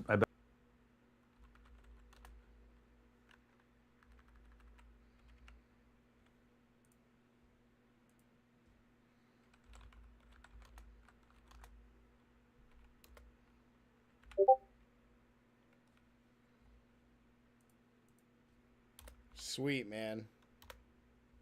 better get the campaign done because I really want to complete the campaign, fight the Malignant. But now, like, if you had places to go to, like, dig deep on clearing the fog and dig deep on finding the altars, because those are going to carry into the season. Yeah, all that stuff will carry over. Yeah, you guys need to go do so all then, your altars Tim, and get all your renown how do I for think areas about? discovered. I've got 5, 6 your map. alts, my characters right now in the Eternal Realm. We're talking about carrying over progress based on your. How do I ensure that the progress, like the most progress character, it actually impacts my seasonal character? Like, yeah, Tim, tell us. It's a great question. For various technical implementation reasons, we do actually need you to log in on existing characters to kind of self-migrate some of your data with this. So this is something that we implemented based on player feedback that we got. So we put it in as quickly as we could. It is in for Season 1, but what we need you to do, once Season 1 comes out, actually once the patch comes out, you don't even have to wait until July 20th. You can do this on July 18th, which is when the patch goes live. You should log in with characters that have the most progress. If you have a single character you played, or if you have one character that, hey, on this one character I unlocked all the altars and cleared all the fog of war, awesome. You just have to log in with that person. When you log in with that character, all of that progress is going to be propagated across your entire account. It'll be saved as, hey, this is just unlocked for your whole account now. At that point, any character you log on, either one of your existing alts or any new character you make in seasons will now have all of that progress. So you have to do it once, but after you've done that, it is now saved to your account. And just to reinforce, the experience you're going to have if you have unlocked all of these things, it takes a little bit of work, but if you've unlocked all of that, when you start that new seasonal character, wow, is that a lot of power. You are going to level pretty fast, because extra 5 skill points, extra 5 potions, you are ridiculously overpowered when you first start playing. Like, that is a lot of extra power. It will accelerate you a little bit as you start. And because that is a big caveat, like, we will be reminding everyone. I'm going to be, like, literally screaming it from the rooftops. I know we will be posting it in our patch notes on that come out for the patch on the 18th, just to remind people that, yes, log into your characters beforehand. Even if you log in, like, if you jump into the season later on, you can log into those characters with the most amount of progress. Well, that's the two things we should, because there'll probably be questions, but one is, I don't do that for whatever. I go on vacation, I'm not playing, I come back, the season started. I can still log in my Eternal Realm character and have all that progress brought to the season, yes? Yes. Even after the season started. So it's not like, oh, you only have 18 to 20 to get it those 2 days. It's there forever. Functionally, from this point forward, anytime you ever log in on a character, it will just check like, hey, does this character have any progress that's not already credited on your account? Cool, I'm now crediting it to your account. Right. And so and that's for the seasonal. So if I think about the Eternal Realm, like for example, my Necromancer has everything. I've got the full bar on Renown on all 5. Not humble bragging. That's a point of fact. Humble bragging. Yeah, Not humble bragging. absolutely. So for the next 5 minutes, we're going to talk about So this. let's talk about how good my Necromancer is. No, but all I'm saying is I have a Sork that has not had the same level of progress in the world. So after the 18th, when I log in my Necro and all that progress gets put to my account, when I go to log in my Sork next, even on the Eternal Realm, my Sork will now have all the progress that my Necro Correct. has. Absolutely. That's exactly Oh, right. that's And sweet. let's say, like, Okay, you know, cool. just to dive really deep into this. So let's say that you've got, I know you've got 2 different we characters. should do some sort of You've dev got- stream where we can talk and go deep. That's true, actually, yeah. So let's say you've got like 2 characters you play. Like one has done everything in the Fractured Peaks, has uncovered everything in the Fractured Peaks, and has uncovered like all the altars level both.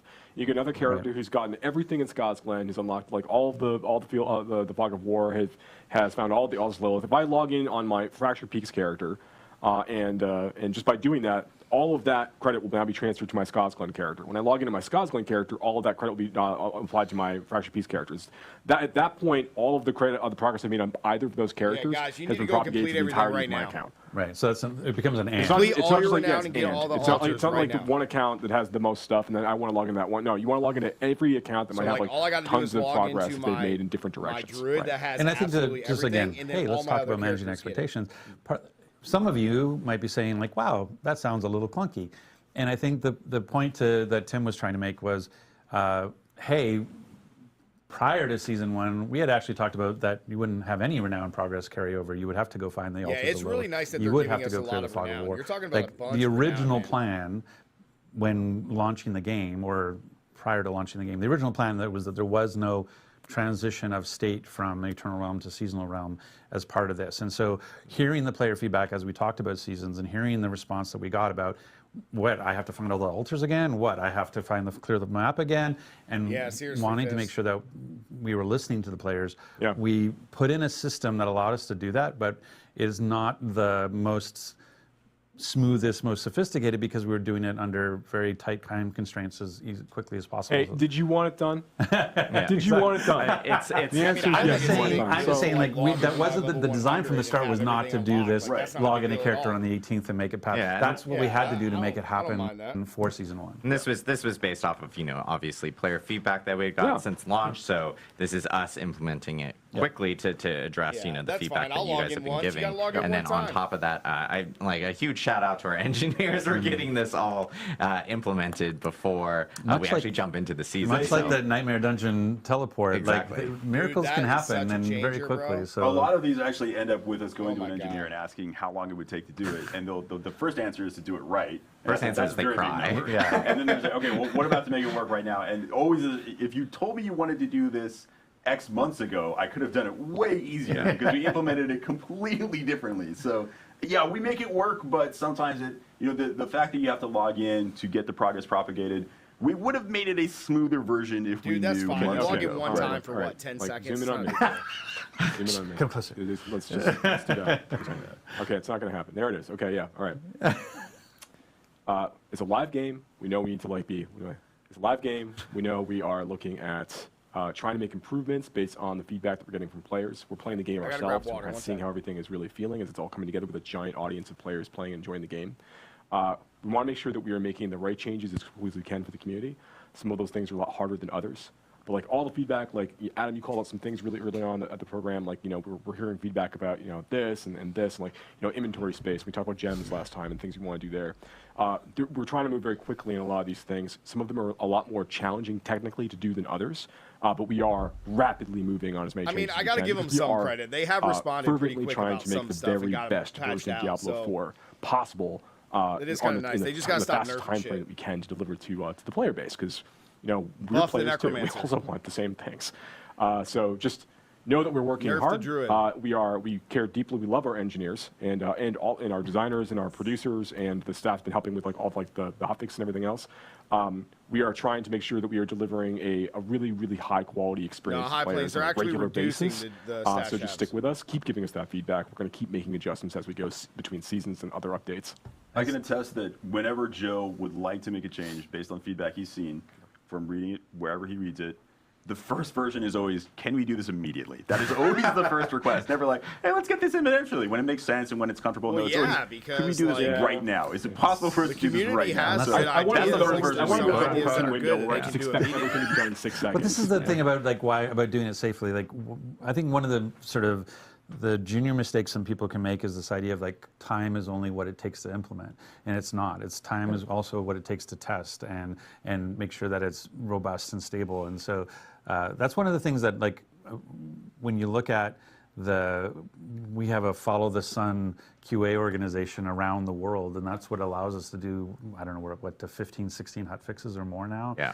And our big client patches is that ability of not only can we get we have some heroic engineers who can turn stuff around very quickly, but we also have some heroic QA teams around the world who are helping us make sure that when we make these changes, we're doing it in a safe way. Stash needs to be but I appreciate your patience on that. And so this is exciting. It Season actually 1, probably season of needs the to be Malignant. 1x. Yeah, it's finally here. Yes. I'm waiting to reveal this for a in 2 long weeks? time. In 2 weeks, and again, like Tim It's had not mentioned, technically here for you all, but soon, very soon.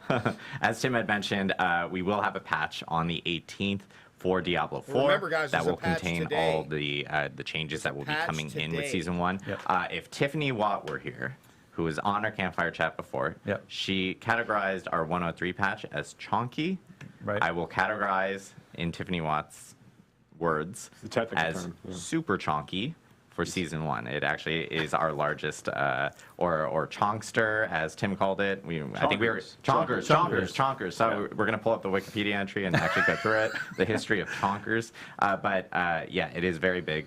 So we will have notes up for that. And again, players can prepare for Season 1 by completing the campaign for sure. Doing the campaign, and making clear the sure, fog of war. yeah, clear fog of war, discover the map, and of course, Get all your altars. get all your altars. So lots to come for Diablo 4. And then again, we also have just more improvements that will be in that patch. No with information on balances either. Our balance changes to bug fixes to you name it. I can go on. There's even some reward changes coming Nana, what's for up? some Nightmare and Helltide related activities as well, some endgame activities, because I've been hearing some feedback regarding like, hey, it would be great if we can get like maybe better rewards with some of these activities, and so I know some of those changes are coming in that actual update as well. But I know we want to do Q&A. We do. Yeah. And this is a live stream, by the way. Yeah. So I know we get sometimes people are like, I don't know if this is live. No, this is totally live. So we're actually going to be bringing in, we're actually going to kick off Rod because we're done with him. No, I'm just kidding. Rod is actually just I'm actually going to go and annoy you from the side. I know. It's the worst. Rod's going to jump over here. We're actually going to bring back in Chris and Ryan from the Immortal team, who will be jumping in Oh, I here. think you're supposed to open that chair. I didn't Or do my my mic job. volume's low. I didn't do my job. Rod had one job and failed to do it. I failed to open the chair. So we're going to bring these guys in. I know we have questions queued up from different people in Twitch chat. So if you guys have questions, of course, feel free Here we to go. drop in questions and Chris is everything. not quite in. Why He's Immortal? so I don't know, Oh, man. I need to scooch too Scooch a because I little think bit over. I'm Yeah, I think like, we can scooch a little bit more. Live television. we're scooching live. And we're scooching, live scooching, ladies So and here's the gentlemen. problem. We also the Like all production kinds of team hates cables me. beneath us and I want to give a shout out to our production group behind here because I literally go like, oh, we're only going to have like 2 people, and then we continue to add people, and then Rod wanted to be in it yesterday. So now suddenly we're up to like 20 people, and this room can't hold this many people. So Yes, I they are. apologize. They Yes, are they angels, and they deal with me. Yeah, but, Fro Boy, who cares, we do have man? some We don't care questions, about Diablo Immortal and at I all. will be kind of going back and forth in between both of them. But we do. Oh, perfect. We do have some questions up here. Someone's also calling me, which is awful at this time. Quick question. Any updates around, this is for D4 specifically, any updates around Yes, respecting please. characters? Yeah, so right now I think that there's a few different concerns we're hearing from the community. There's the general cost of respecting characters, and then there is at various stages of the game. And then there is the actual experience of respecting a character, particularly when you're deeper into the Paragon system. Like that takes a lot of effort.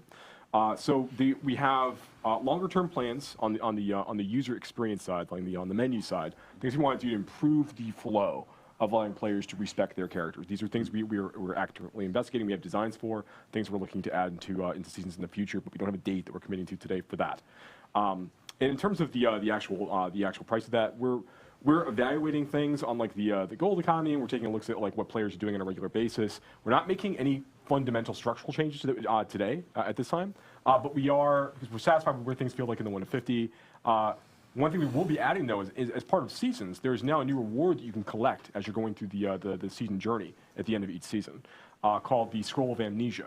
Which, once you collect a Scroll of Amnesia, you can use that one time to basically reset the entirety of a character all in one go for no gold cost at all. So these would be like pretty fun things to bring back with you to the Eternal Realm if you want to use for future playthroughs, or for that character or another character.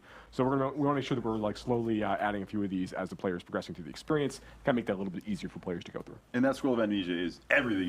It's all your skills, all your Paragon. Dude, that's kind of cool. Yeah. Awesome.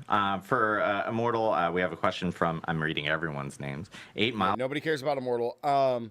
But I think what that question was more in line to was not necessarily the cost of, like, the cost of respecking. I think what that question was geared towards is, like, can I get a reset button to reset my entire Paragon board, even though the cost is going to be the same if I do it one node at a time? Like, can I reset an entire board? Can I reset the entire thing? You know, but the Scroll of Amnesia is pretty cool. That's pretty cool for seasons. Should be more We have prepared. Rod judging me. Oh, yeah, I'm already right here, and I'm just like, awesome. Perfect. Little side story real quick. So we have a thing in design called design armor, where like as you're about to like talk about an idea with someone, you're like, this might be a really I did that bad for idea, seasons, but and that's you putting up your shield saying, this is my design armor. Saying, I know that this might be really, really bad, but we're talking about it anyway. So yes, I should probably be more prepared, but here we go. That's your design armor. Please make the Question tradable. from Fig Larna. You committed to saying the names. I know I did. We don't want anyone to suggest that these are not good questions. Yeah, from Fig Larna. Will seasonal mechanics be added to the Eternal Realm after the season ends? This is a good question. I think that's something we didn't actually clarify fairly well. That is a great question that actually gets asked internally as well a lot. Like, hey, this is awesome. Are we going to keep it around forever? Initially, no. Like, initially, the version of the Malignant mechanics that you're seeing are not planned to show up in the Eternal Realm. However, we are reserving the right as developers that if we see something cool and we think, wow, this is just fantastic, this should just be part of the game, that we will just make it part of the game. So it is absolutely an option. Some mechanics you might see in future seasons might be that way right away. We might be planning that, hey, this will show up in Eternal Realm right away. Others will evaluate them as we play them and then see if this is working really well. This is something that we want to integrate with the Eternal version. It's good to have. Yeah, I want to stay on this just 1 second longer. That's not to suggest that we're not going to be, as part of seasons, intentionally using those update opportunities to create content for the base game, like stuff that will persist beyond new acts, the end of the season. But we really do want to hone in on the idea that we're like, Malignant Hearts are very powerful, as we talked about before. They're really, really cool. They're very exciting. We can't add something exciting like that every season if it's expected to all last, because the game's going to be a complete mess. Right. So we're not going to do that. What we would end up needing to do is all of those things would be extremely incremental in terms of what they offered to the players over the course of time. And it would make the game extraordinarily dense in terms of what the players expect to do. You're 100% right. And to understand. We know that there's opportunities to extend things like add more endgame features. We know that there's more content that we want to add to the game in general that like everybody's going to need forever, and we're going to be looking at those opportunities as we go. But things like Malignant Hearts, we don't want to have something of that size in Season 1, then add something of similar size in Season 2, and then Season 3 and Season 4, because the game is going to get extremely dense and difficult for players to really navigate. We want to be able to like take these things away, introduce new ideas, but having known what worked really, really well with Malignant Hearts and what stuff we could maybe have improved upon, we get to take all those ideas forward. It's also part of the cool factor of the season is that when you're going in, these Malignant Hearts, it's there for the season. So even, let's take a player that, let's say, doesn't like to play alts except of the same class. I just love playing Barbarian. And, you know, I have 3 different Barbarians already on Eternal because it's the perfect class. Player, and all you play is rogues, and all you do is build rogues. There might be a lot of those too. But let's say a barbarian. That's my hypothetical. I'm sticking with it. So I'm a barbarian lover, and I've made all these barbarians. Season 1 is still an exciting time to make a new barbarian because we have all of these new malignant powers that allow you to make radically new builds that are completely different from barbarians you played in the past. Your end game is going to be very different. Juan, what's up? So that excitement goes away if we just say like, oh, all of these powers just exist in the game forever. The whole idea is that no, every season is a fresh new experience that gives you builds that did not exist previously. So the idea is some of that stuff is always designed to go I think away. there's still going to be a large portion of people Joe, that don't even come one over. of the things. This is Rod off camera speaking. Rod camera. Hey, Yeah. voice All guy. right. Joe, Yes. maybe speak to the fact that everybody starts at the same place of the season is one of the benefits, so that people aren't like a year behind when they go to play season 4. Yeah, that's an important part of this as well. One of the reasons we really like the idea of letting players start back fresh and have like an economy reset, players really jumping back in the experience at level 1 with characters, is it allows us to focus on making sure the entirety of that journey is really engaging and exciting for players to but go for casuals, through. man. We want to make sure, like by the end of the first session, for example, you like, you're literally getting have, exposed like, to like, 80% the of players new, that like, have the new not features completed and the content campaign. available that we're introducing in that season. That everything feels like it's. I mean, like 80% of players haven't even completed the campaign. Do you really think these casuals want to start all over when they haven't even completed the campaign? Like, yeah, for normal players that play ARPGs and stuff, it's important. Like building up towards the end. With regards to like the way that we decided to conduct our efforts in seasons for Diablo 4, we think this is a really, really like the prime example of the way that we can make this work. Yeah, it's crazy. But I wanted you to hit on the point, the fact that if somebody buys the game, yeah, they're not like fundamentally behind. yeah, if somebody, before. look, I'm gonna mess with the camera people. Can you? Yeah. You can't even do it, can you? You can't even get there. All we can do is I can just have my talking stuff. Oh, hey, what's going on? The notion of the thing that we're talking about is that we want, again, the game is a live service. The game's going to live for years. We want somebody who buys the game a year from now to not feel like they're a year behind when it comes to. So one of the benefits of seasons is in season 4, on day 1, you and I are both level 1. I bought it that day. You have owned the game for a year.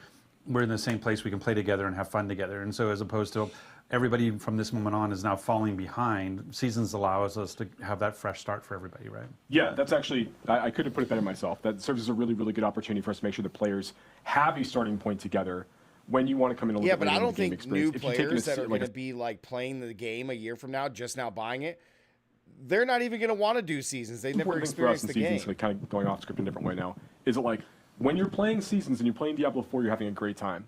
And when you've reached all the goals and done the things that you think are really, really important, and you want to go like take a break to go play something else for a little while, that's fine. Yeah, that's fine. We do the same thing. You don't fall behind. But when a season rolls and there's new things for you to come check out, that's a great time to come back. Particularly if you had a good time playing before, that's exactly when you should come back and check out Diablo 4 fresh. Okay, I'm out. Sorry. I'll be honest. When the next WoW expansion comes out, there's a non-zero chance that I'm going to play WoW for a while. But it's great to know there's a point that I can come back to Diablo 4 and everybody's on an even footing. Yeah. Question here from Jeffrey Allen, and didn't specify the C4 DI, so I'm actually going to ask both because I think this is relevant They to just both. cry about Also, it, that's all. Why do you have a new mic? I actually don't know. Game is dying. But yeah, 2 mics, guys. I'm very I'm too like Adam. I'm too like Adam. you have me in stereo.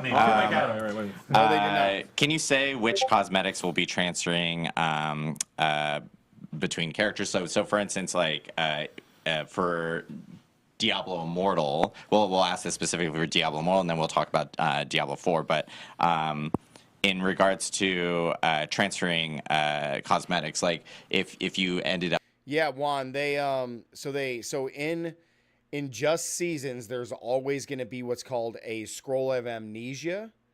And the scroll of amnesia will reset all of your skills and all of your paragon, so you can respec your character, and it'll cost you nothing. But you have to, you're spending the scroll to do it. It's only for seasons. For all the other classes in Immortal. And then I guess for D4, will cosmetics be transferring For no gold. to seasons, and will they need... How many scrolls can you get? As many as you can find.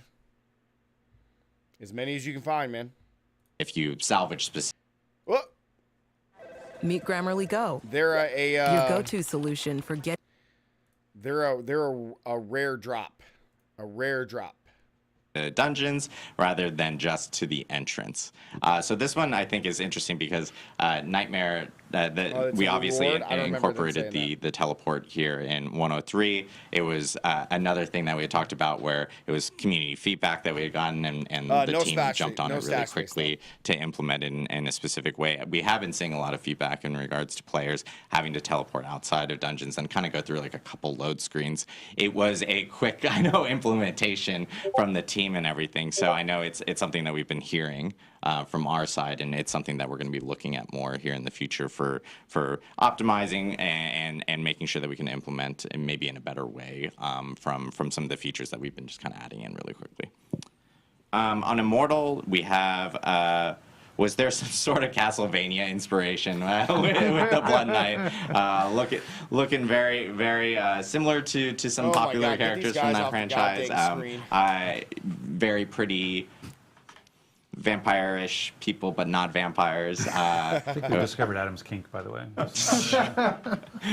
We can turn off Rod's mic now, so that's all we need to do. But yeah, was there any inspiration kind of thrown with the Blood Knight? I think, when you're working with a tropic idea in fantasy like vampires, you take inspiration from all over. Tree Boy Cyber with the subs. Appreciate you, man. Welcome. Talked about some potential references, but I think for us is as much like what we take out as what we leave in. We don't want the Blood Knight to feel like a grab bag of all vampiricness. They are very specifically it's a grab bag, all right. Shadow. It's a goddamn grab bag, I'll tell you that. And so there were things like turning into mist, like turning into wolves, etc., that we immediately said, hey, these need to be off the table. And so in that regard, I think there's a lot of familiar that we're channeling, but there's also like a very dialed in identity for the class. Awesome. Everybody knows it's a grab bag, all right. That turn into mist. Let's see. In regards to Diablo 4, we have. Will you guys be nerfing or buffing in the middle of seasons, or will you be making changes after the season starts? Yeah, it's a really good question. So, this is from Godic, by the way. So there you go. Okay, I just wanted this is to. a real person. So yes, this is a good question. It's funny how they have to keep saying it's a real number of adjustments person. during the preseason period to make sure that we're bringing some builds back into where we expect them to be functionally and performance-wise. When we go into the seasonal release, we do want to create structured moments in time that we're going to be talking about, I think, more in future streams when we expect like buffs and nerfs to happen. So we have like a regular set of like patches that are going to be occurring after the season is released, where we have like a better schedule like in cadence when we're talking about these things. We really want to try to reserve like big nerfs and big buffs for only like extreme outlier cases, and things were like really damaging the end game experience for a number of players. So we want to try to keep that more constrained, and we also want to have just fewer general like off cycle balance updates and things. So we're kind of keeping things more into this weekly cadence like we talked about. It kind of sounds like, hey, players, when you guys find something broken, we're going to nerf it. If one of the Malignant powers, I know I joked about them being broken, but if the zone lights on fire when you use a Malignant power, we're going to patch that. But otherwise, we're going to try and keep things stable. I know we're running close on time because we were planning on this stream to be 90 minutes, and we're 1 minute away. So I'm going to lightning off a few questions. A big question within chat is obviously about stash space, which is something that we kind of just talked about a little bit earlier. I'll say real quickly though, like we definitely hear everybody about this. We are talking a lot about what we need to do with this. We've got good plans of things we can do to improve the situation. I know it's frustrating to hear me say like, what you were able to do this, like you could be able to do like nightmare dungeons this quickly, but like the reality is like we are moving really quickly on this, and we're gonna be trying to provide more space in the future. We're figuring out how like we're gonna get that accomplished. Yeah, and also one thing to note is I know we talked about during campfire chats about how gems and so forth were going to be part of the materials in the future. So I know when that hits, like that will obviously free up a lot of stash space. Oh, it frees up a lot of space. It's 12 What slots. we're trying to do to start trying to mitigate this a bit. That's it. And then Jim, the Q guy, asked how much time between seasons. Still wants to level up his main. So in between seasons, obviously, we had talked about seasons lasting 3 months. It's a minimum of 12 weeks. Sometimes it might be a little longer, but you'll always have at least 12 weeks to complete your season. Correct. Yeah. So you guys will hear, which isn't long enough for these so you guys will hear casuals. Like no matter what within or like once 12 we hit weeks that to get to 50. That's insane. About the next season actually hitting and everything like that. And then this one, I guess for Rod, are there any plans on new classes coming to Diablo 4? We've just heard about the Blood Knight, so they're We have nothing to announce at this time. Oh, wow, that was very strange. Yeah, Rod sitting off camera can answer that perfectly. I cannot believe they're not giving us more So yeah, Sash space, I think we're going to wrap it here for today. cannot be Obviously, that we hard talked a to lot add about Sash space, dog. all the stuff with Diablo It Immortal can't be for that the Blood hard, Knight bro. coming out on July 13th. We also have for Diablo 4 Season 1, Season of the Malignant. Nobody gives a which crap. Is gonna be, the patch will be on July. Muted. And then the actual season starts on Yes! July 20th. We do actually have 2 blogs, one on DiabloImmortal.com and one on Diablo4.com. They'll be going live either right now or immediately after this live stream. That'll have all the details and information that we just talked about here on the stream.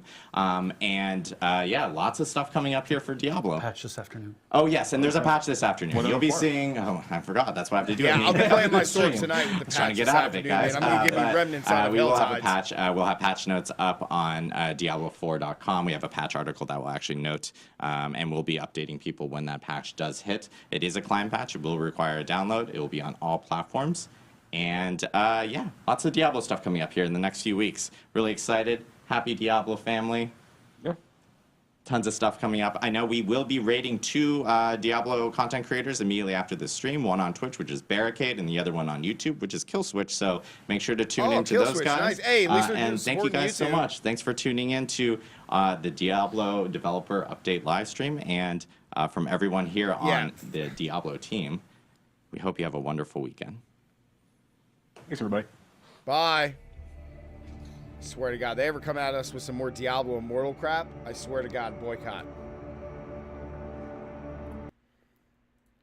Freaking boycott. Dislike.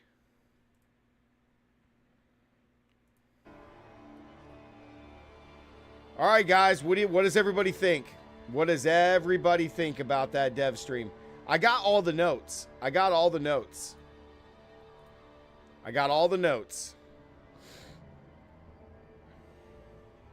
Sarcastic. What does everybody think? I want my 3rd enchantment slot back. Joseph, what's up? Count, what's going on? W update? Okay. No, I undid it, Claudian. I was just joking. You think it's cool? Okay. You will pay real money for the Scroll of Amnesia. I'll have to go back and double check. I mean, Demon said that you get it from a reward, and I thought it was from a drop. But either way, you can get them, and you're only going to get them in season, so that's nice. It's cool, but no stash space is really disappointing. It's good, no renown. No. You get renown, Claudian. You get renown.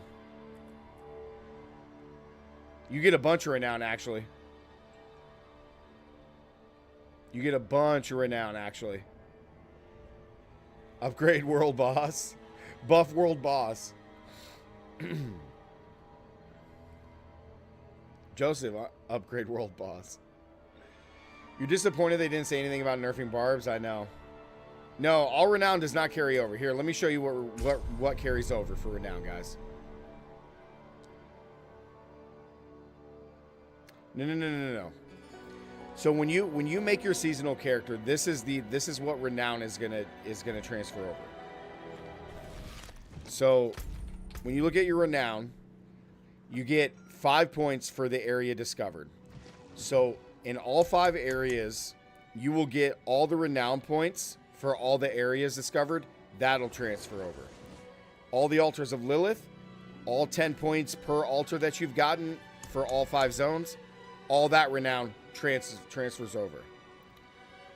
So what you'll get is 5 skill points and then 5 potions. It's gonna be nuts. Oh, you mean no renown reset? Oh, okay, I got you. You were saying it backwards. I got you.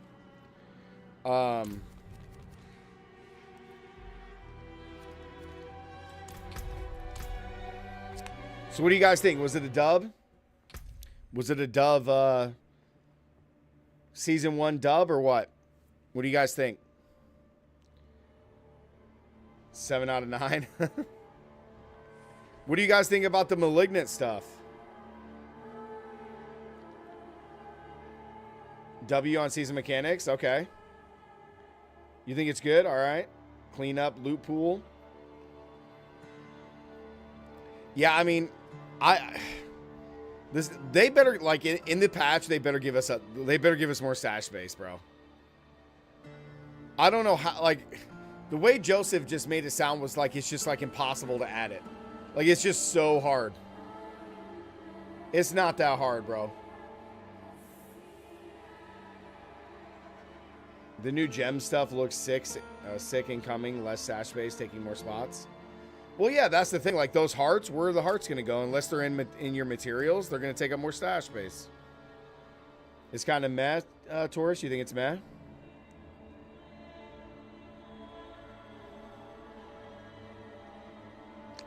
Well, no. They said there will be class balancing in the July 18th patch. We just won't know what it is, probably. Yeah, I'm with you, Sarcastic. I don't think we're getting any more stash space until season 2. I think they're gonna add stash space as soon as we get the gem stuff in, like that gem tab thing added. I bet you they're just gonna do that at the same time. Because I'm sorry, you can't freaking tell me that they got a patch out to us to be able to teleport to Nightmare Dungeons and do all that, but you couldn't come in here and go, all right, we're going to add a tab that you have to buy. How hard is that, bro? How hard is that to add a tab for us to buy? It ain't that hard. I don't care what anybody says. It ain't that hard, bro. It ain't that hard. It ain't that hard, bro. Now, yes, I get that, like, taking all these gems and putting it in here. Okay, that might be difficult to do. But just adding one more spot that you have to pay gold for to unlock? No, bro. I don't care what anybody says. I don't care what anybody says.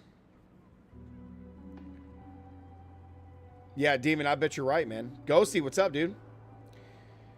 Blizzard's a small indie company. Give them slack. I know. I gotta stop being so harsh. Yeah, Guts. I mean, the stash space is a joke, dude. They should have at least told us. They're trying to make it sound like it's going to be like this big thing. The real question is how the hell did this even get past them in the first place? How the hell did they think that 4 tabs was enough, bro? Loadout for changing builds. Yep, they didn't mention anything about that. That would have been cool. Misinformation. So what do you get to keep? So when your seasonal character transfers back, what you get to keep is gems, gear, gold. That's what you keep.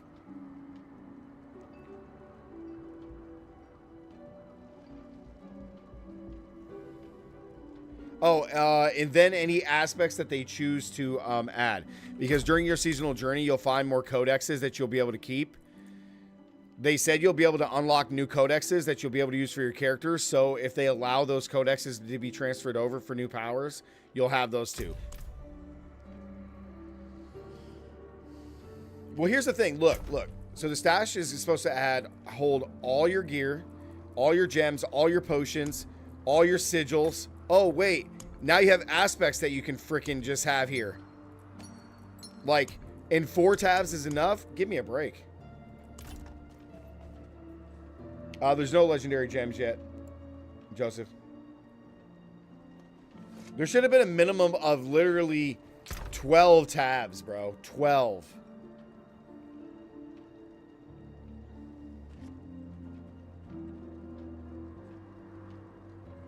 Yeah, Ghosty. Geez, they literally sprung that on us an hour before the dev stream went live.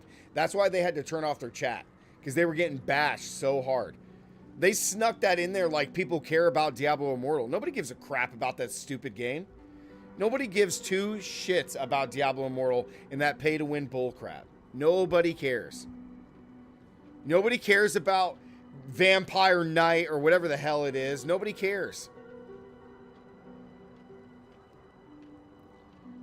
But what if you have the seasonal upgraded gear? Like, so the Malignant gear, it'll probably just become normal gear. Like if it's a legendary amulet that, because remember, it's only a gear slot. Like it's only the slot that you actually add on. So it'll probably just be like it does from Diablo 3. Like if you have a, like what was it in Season 26 when you had the ancestral items? Like it'll just become like a normal legendary item. Dude, it was so cringe, man. I can't believe they even brought that crap on, dude. Embarrassing. Just absolutely embarrassing.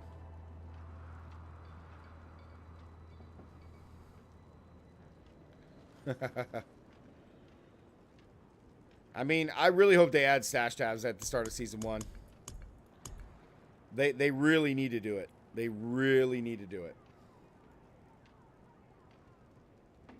We need to have more boxes and we need to have a search feature in stash tabs. I hate that, like, when I'm looking at, like, my character, hey, this is my sorceress tab. Hey, I need this power that does this. Hold on. We'll find it eventually. One sec. Give me just a minute, guys. Can you give me a break? I'm trying to find it. Gosh, stop nagging me. I'm trying to find it, guys. Give me a second. Jeez. Get off my back. I'm going as fast as I can. I mean, like, we need more tabs and we need a search feature. Period. Diablo 3 had a dang search feature.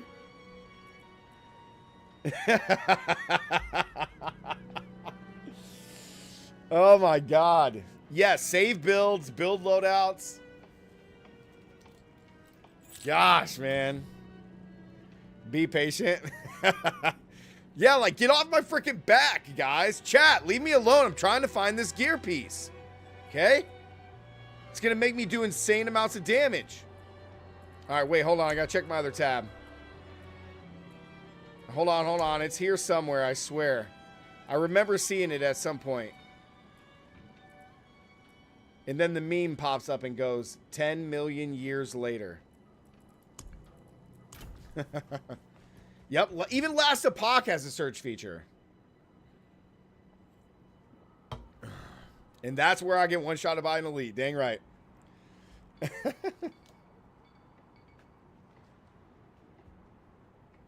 Yeah, see, in Diablo 3 misinformation, they did it where, like, you, once you completed Seasonal Journey, you unlock stash tabs. And I had a feeling that they may do that again. But, like, that's fine for bonus stash tabs, but we shouldn't be at 4. We should start with, like, 10. Because I swear to God, I can almost guarantee you when they were putting this game together, they are not thinking about, like, a player like myself who has multiple characters and needs multiple tabs for multiple items. Now, let's say I wasn't that person and I'm a barbarian player and I have 3 different barbarians made. Well, I still need, like, I think that's how they designed it. Like, well, 4 tabs for 1 character is good because that's only what people are going to play is 1 character, of course. Why would you ever want to roll another character with 4 stash tabs?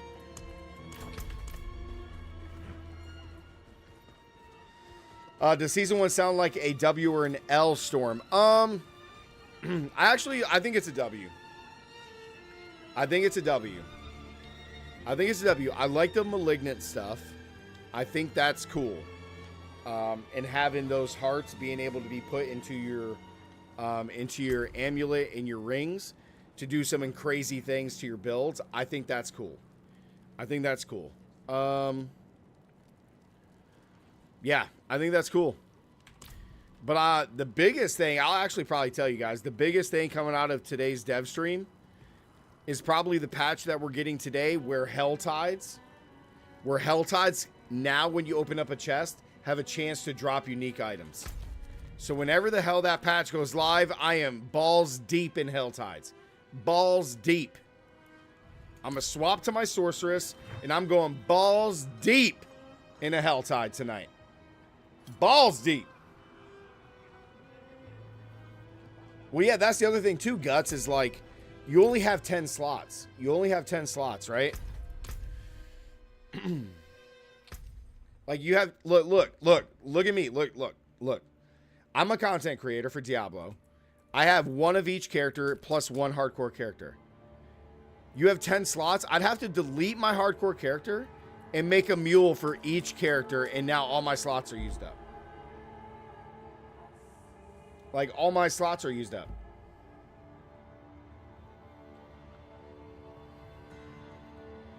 And here's the other thing. So chat, check this out. So here's the other thing, right? They did say some balance changes. They didn't say what.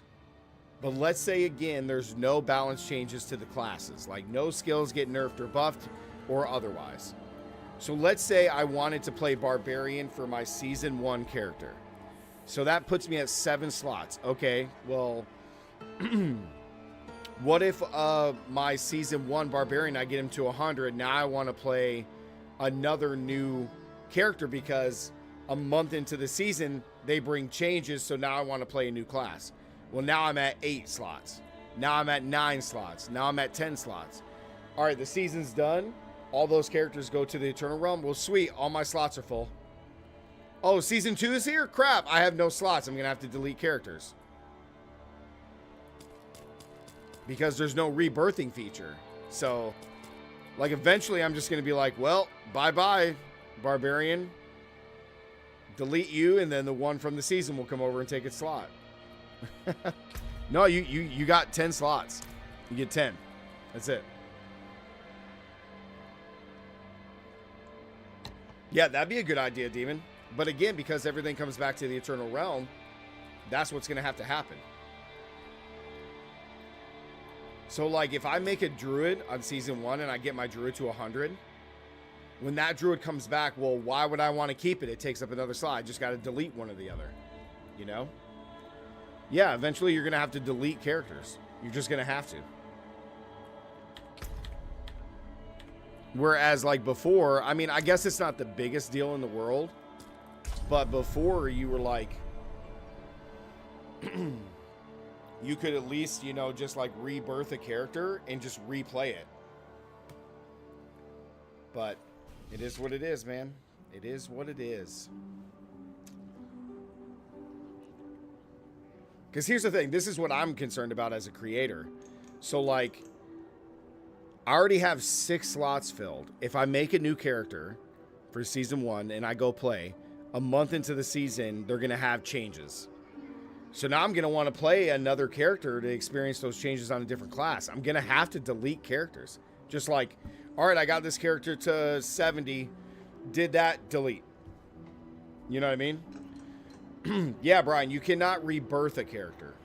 You have to create brand spanking new so it takes up a new slot. So, Joe Blow, what's up, man? Did they happen to mention anything about bags? No, nothing about inventory space. The way Joe phrased it, Joe Blow, Joe Papora,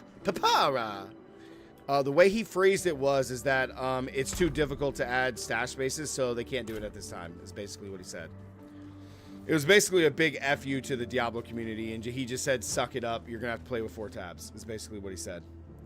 I mean, that's what I heard. Right, that's the other... So wait, that's the other thing too, right? So, like, let's say I only make two characters. Right? Let's say I only make 2 characters. If I only have just the gear slots and no additional gear, where am I going to put it? Where's it going to go? Like... Yeah, Joe Blow. It was basically like, you know how like when you see TikToks and they go, how do you professionally say F you to the community about stash space? And then Joe was like, I got you covered. And then he said what he said. It's pretty much what happened.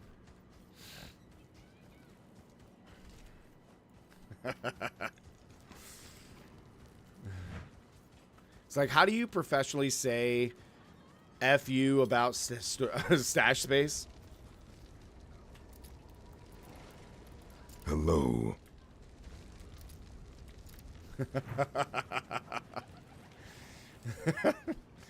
How do you professionally say that?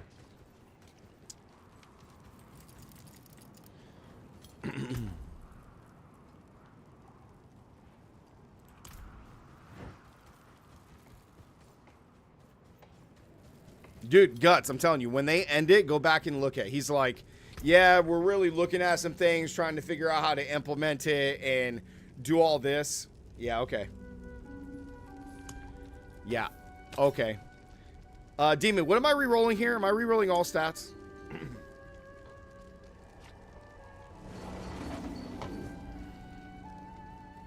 Is that what I'm re-rolling?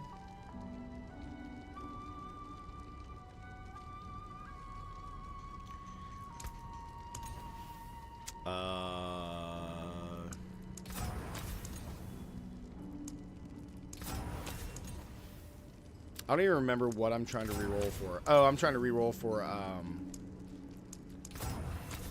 come on, bruh.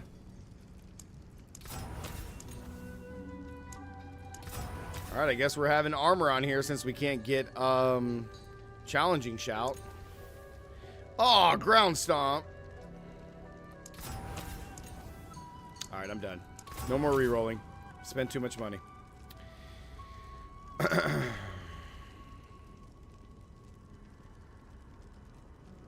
Fare thee well. Yeah, I'll just keep this armor piece on.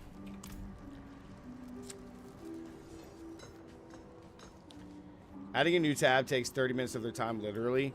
Yeah, so here's the thing. This is why I say what he said is bullcrap, and it's probably just a predicator of, like, down the road, they're just going to add it to where you have to buy these or whatever. But it's nothing to add a tab here. It's probably, like, maybe a couple hours of their time.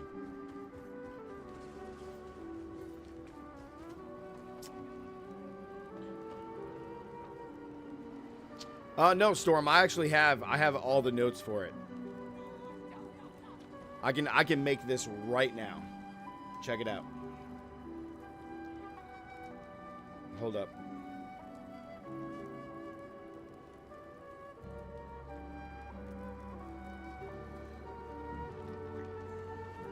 Excuse me. These are all the Season 1 notes right here. All the major changes. Yeah, you missed a banger, Storm, for sure. Season 1 is going to be dope, man.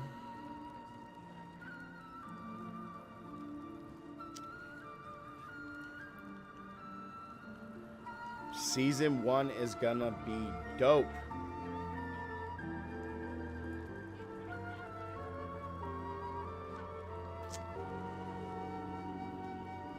I mean, I think the Malignant thing is cool. I think that's awesome.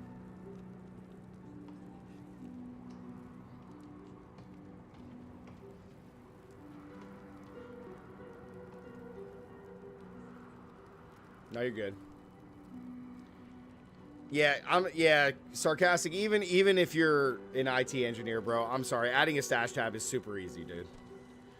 Out of everything that they've already added with updates, are you telling me that it's faster or it's harder to add an inventory tab as it is to make us be able to teleport directly to a nightmare dungeon, like a random dungeon on the map? You think adding stash space is harder than that? Come on, man. Like, it's super easy to add it.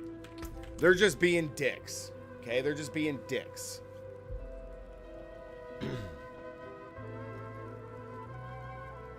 They're just being douche nuggets.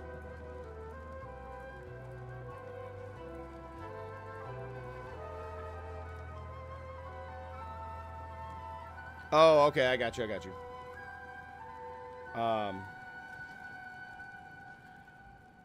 Now, I will say they did say what? That they everything's going to be up on the website? Is that what they said?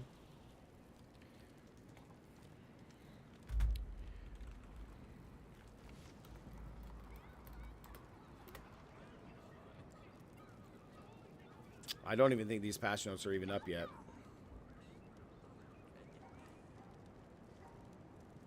Oh, it is already live.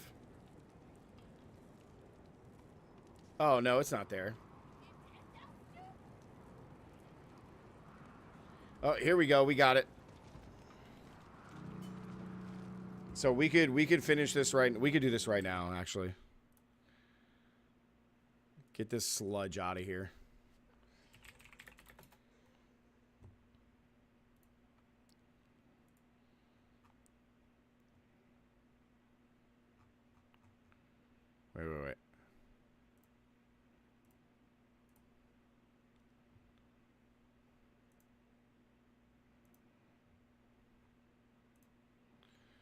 Right here.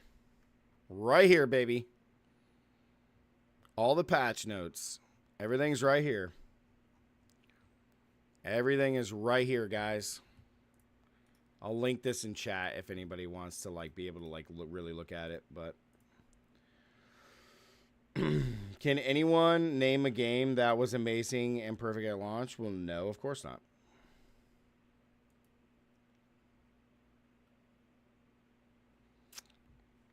All right, let's go ahead and do this.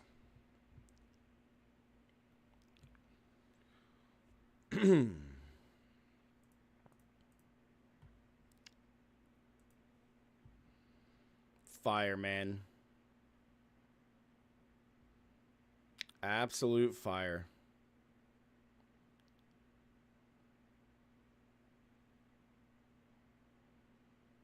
Super cool.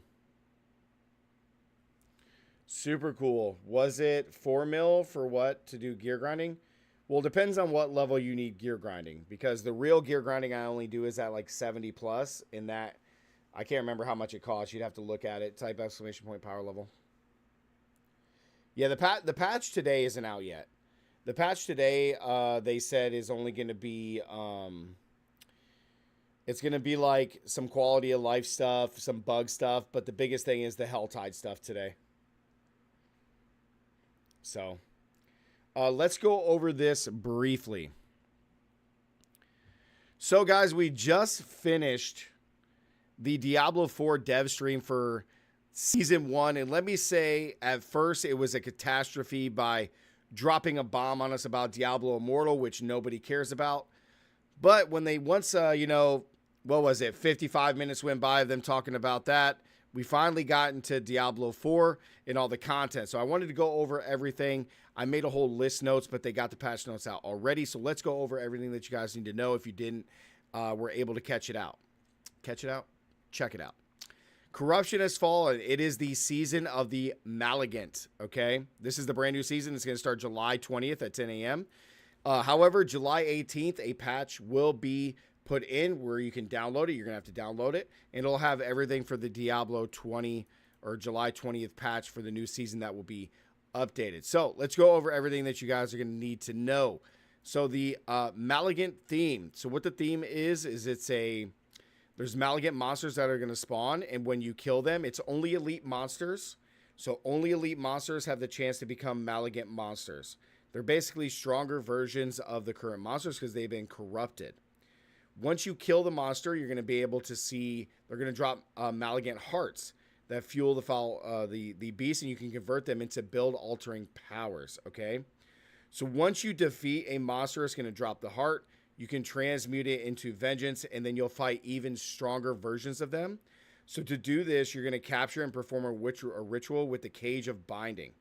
Okay, it's an item that you acquire during the season quest line, and what it'll do is make a enemy who is partly corrupted be fully corrupted, and then you'll fight them. Once you drop or kill them, they will drop versions of the Malignant hearts, which can be placed into specially infested sockets into your jewelry, which will be your amulets and your 2 rings. Okay, this will take the slot of your normal gem, so your skull, you know, whatever you want, ruby, whatever you want to put in there. This is the first season. There's going to be 32 different variants across 4 categories. So there's 4 different versions, and they will all have 4 different colors, and they all come from 4 different types of monsters, right? One of the best places to acquire Malignant hearts is Malignant tunnels. So these are places throughout Sanctuary that you can be able to go find them, and they have highly replayable dungeons. You're going to be able to kind of target farm certain ones, and this will have a higher chance for these hearts to spawn and to fight these Malignant infested monsters or elite monsters to drop the hearts. Now there's also a Malignant boss, which is Varshan, the Consumed. It's the newest boss battle if you dare. So there's a brand new boss that you're going to be able to fight.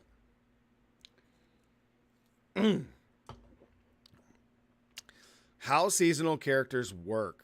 For those who do not know, okay, you'll have the option to skip the campaign. You have to start a brand new character in the seasonal realm, not the eternal realm. You can skip the campaign. Your mount will be immediately available. All previous discovered altars of Lilith and corresponding renown for all of them. Same thing with the areas of the map. So you're going to get a lot of renown just for making it in here. So I highly encourage you, Go complete all of your Renown, discover the entire map, and unlock all of your altars. Get that done.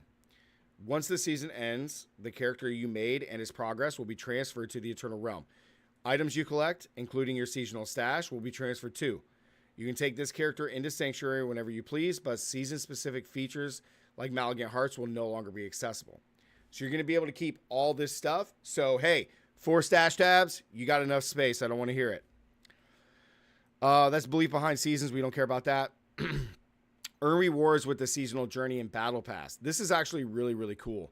So you're going to be able to go through the seasonal journey. This is back, which is really neat. However, there's going to be 7 different chapters, as you guys can see here at the top. And you don't actually have to complete every single objective to advance to the next one. You're going to have to complete a certain amount, as you see here. As long as you can complete up to this bar, it'll allow you to go to the next tab or the next level.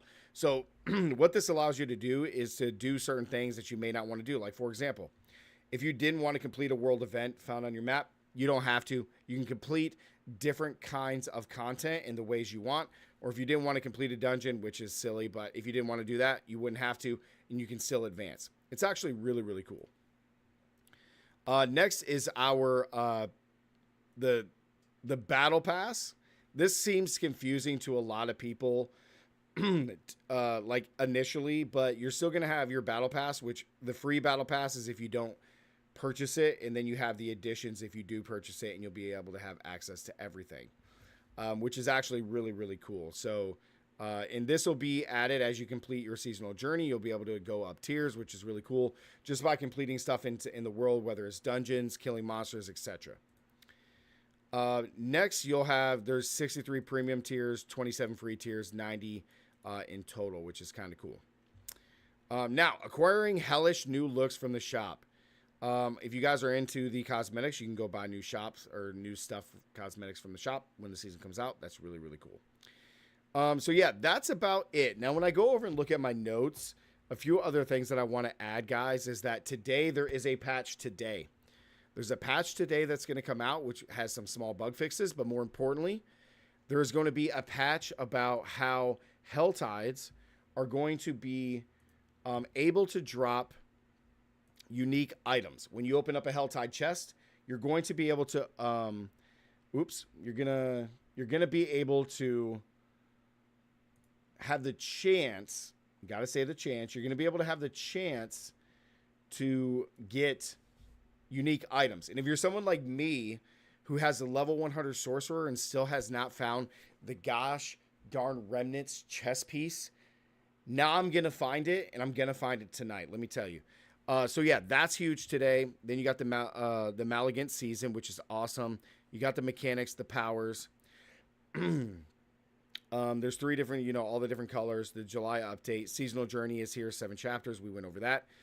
There's one more thing in the seasonal blessings that you guys will have for the season. So it's kind of hard to see here on the journey, but you will be able to have access to smoldering ashes, which give you seasonal blessings. You're going to unlock seasonal blessings from completing your chapters.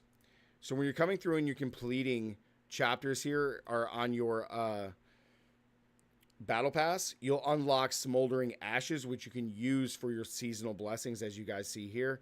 There's some really good ones like adding, increased gold, increased monster EXP when you kill them. There's going to be some that give you increased chance to find the Malignant monsters, which is really, really important.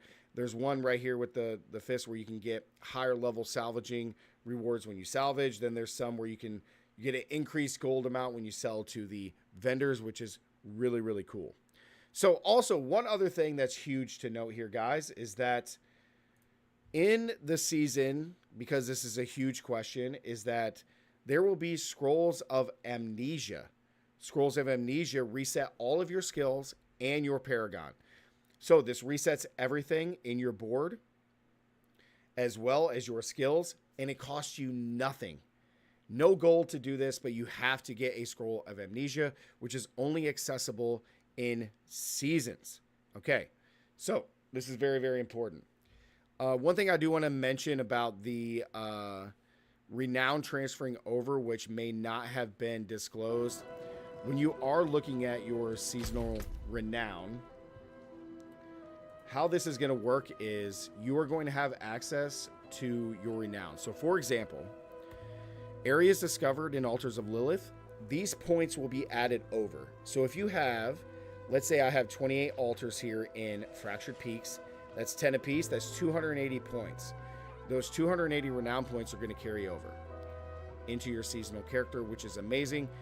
On a fresh level 1 character in season 1, if you have completed all of your Altars of Lilith, you have discovered every single area in Sanctuary, you will have 5 extra skill points, 5 extra potions of your potion capacity, and you'll have all the bonus stats from your Altars of Lilith, which makes your character insanely strong at the start. So please go do that. Go complete your altars, go complete your renown, get it all done. Okay? Excuse me.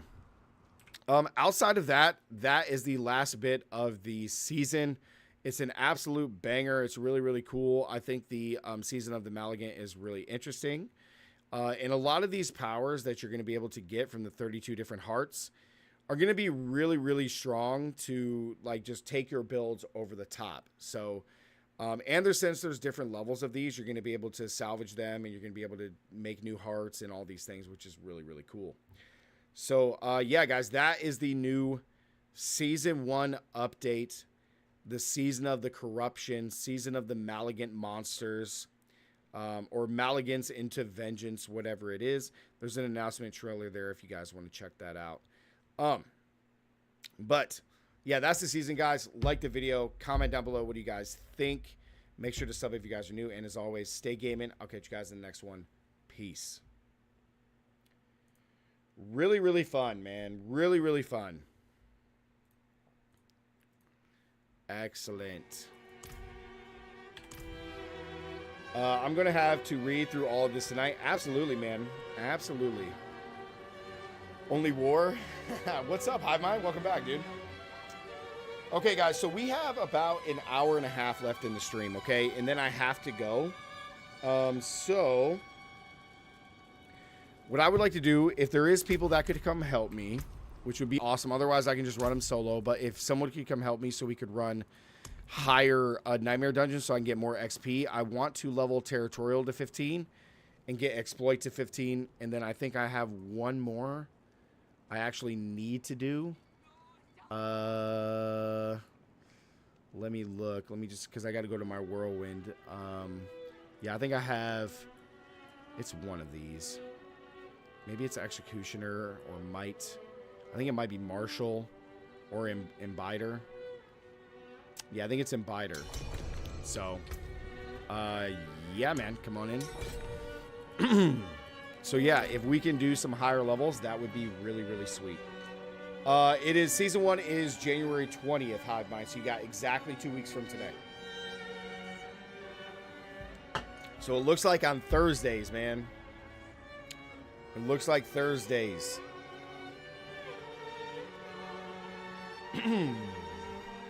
Yeah, Willows, go get them done, man. I know it's a big slog to get all of your altars done, but just make sure you do that.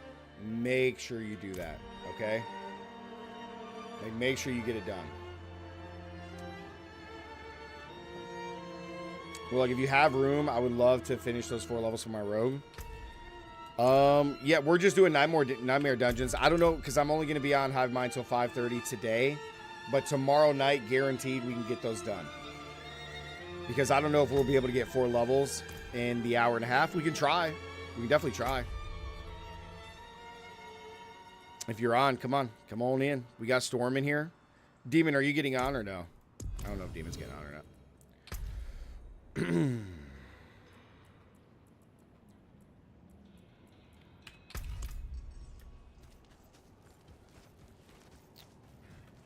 Yeah, if you want to come in, because my, yeah, because I got Storm in him here. Yeah, come on in.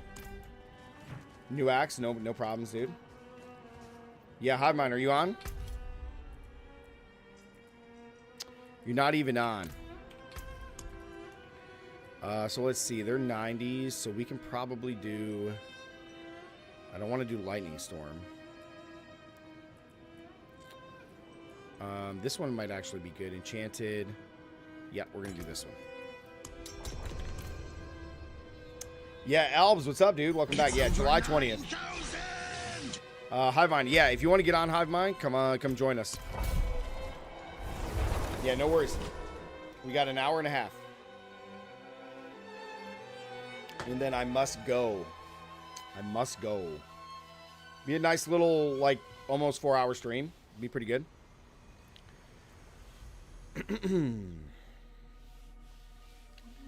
I'm losing 200 to 250 megs when in bridge mode. If I turn off bridge mode, I just use my modem. Dude, that's awesome, bro. He's got a date. Right.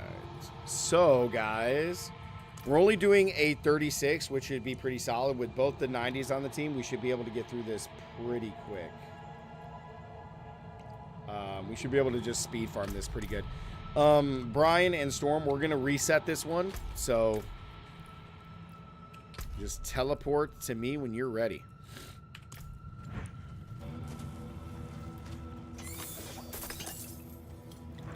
I'm going to see how strong my character is.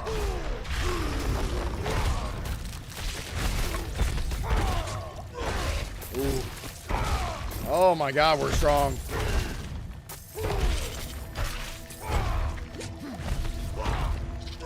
Dang, we're strong, bro.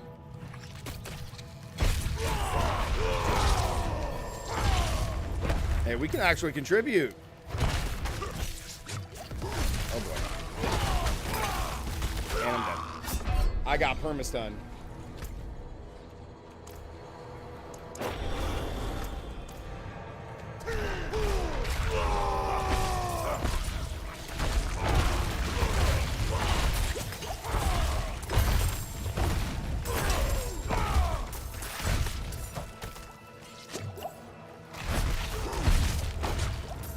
God, man, the poison, bro.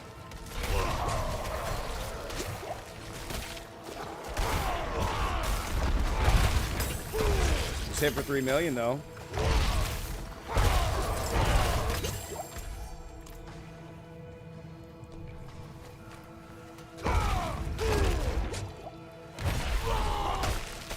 It's the dang cold, man. Let's go. Yo, Albs with the gifted membership, man. I appreciate it, dude. Thank you.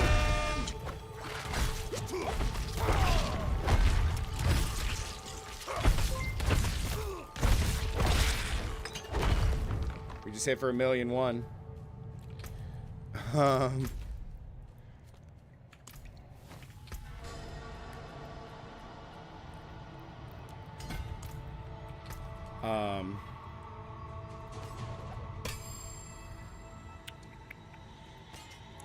What's that say? It's not a bad sword.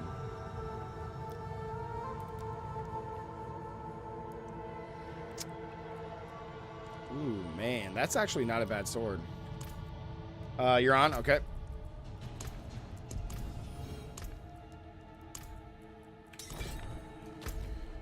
All right.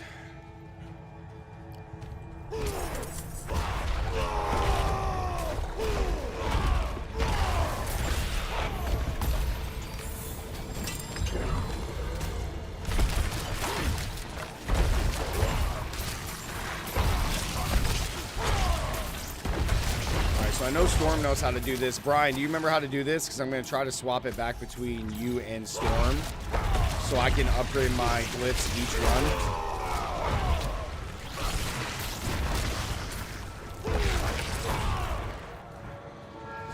Okay, sweet.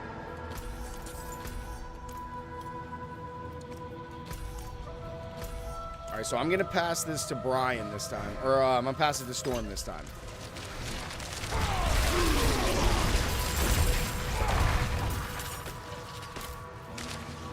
I appreciate the love, man. Woo!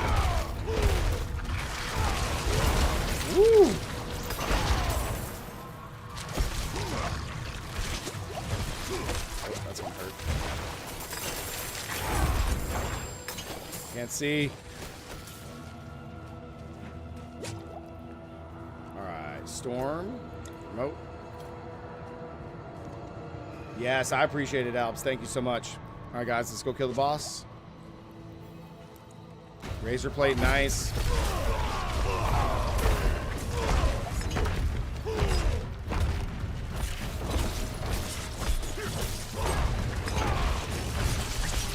Actually was whooping her butt, dude.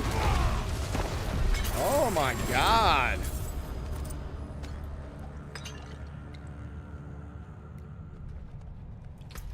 I actually kind of slapped her a little bit.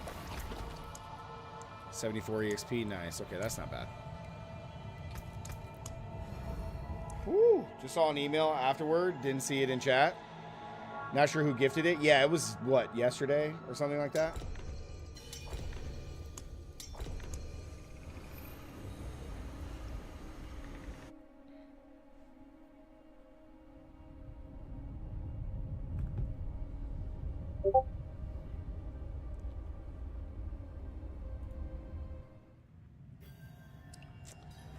We gotta grab Hive. Make sure you pop an elixir, Hive. Nope. Nope.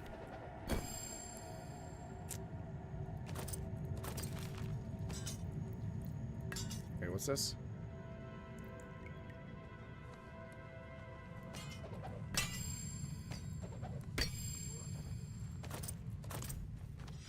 Let's ride, baby. Did the new patch drop? No, not yet. Not yet. Hive, are you struggling to get on, man?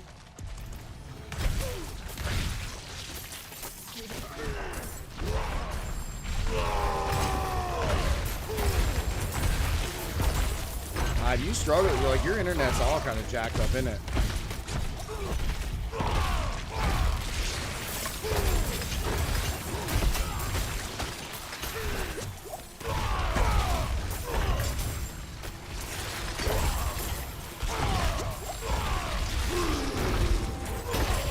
Tell you what, man, this build is kind of gross.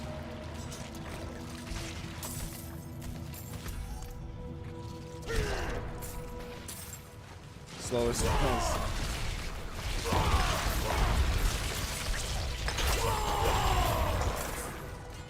Trying to see if I can find a new if I can get a new sword, that'd be sweet. That's just a rare sword.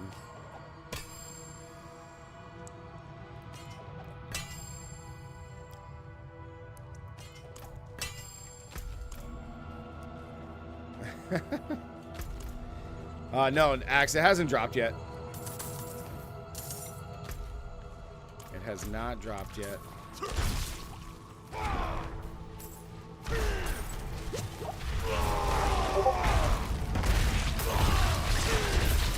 Oh! Chat, I still have no idea what I'm going to play for Season 1. Just no idea.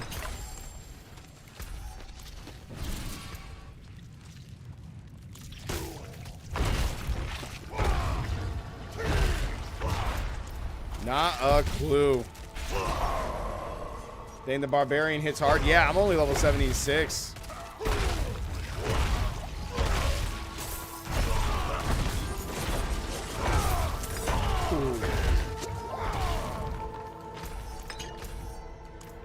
Alright, heading up here.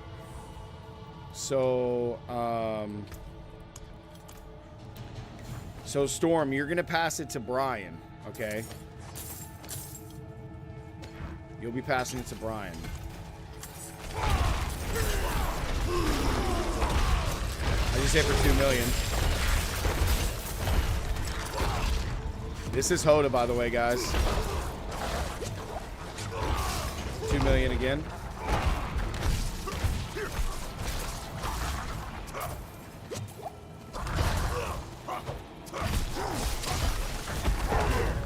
I just critted for 2 million.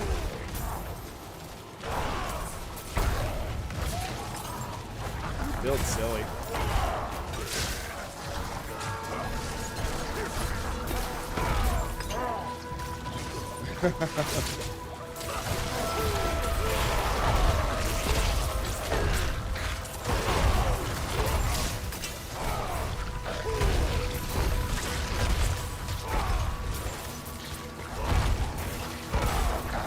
Dude, this thing just slaps, bro.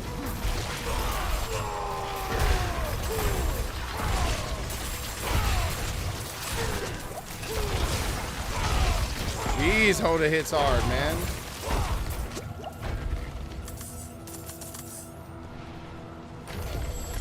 Nice.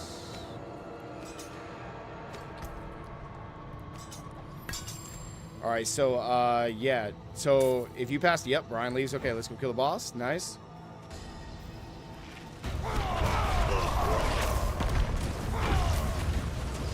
I need more. Need more. Hit for 1 million.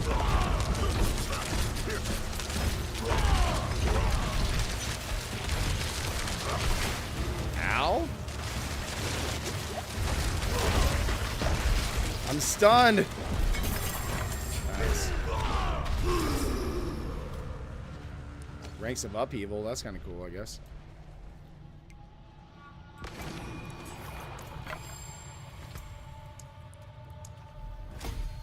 Exploit rolling.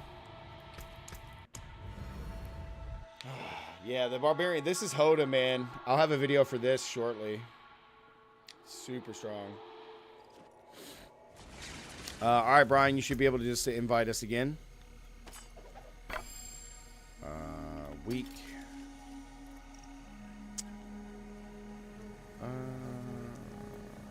Also weak. Perfect. Hive Mind's already 67. I don't know, maybe in an hour. I think an hour we can get Hive Mind to... I think in an hour we can get Hive Mind to 70. 3 levels. Because we're going to get off at 5:30, guys. So we got an hour and 7 minutes. I think that's plenty of time, right?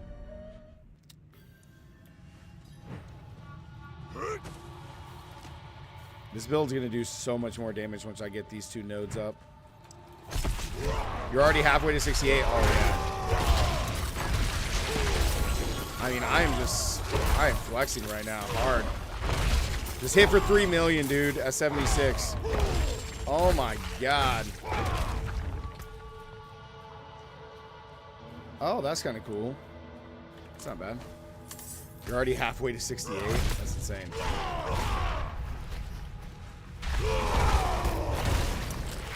Stun, everything dies.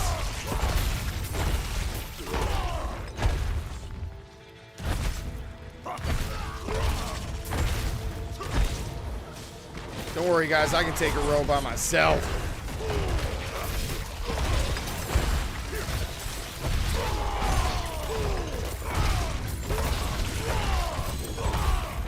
Oh, it's only a sacred, but that's okay. It's like a Mack truck.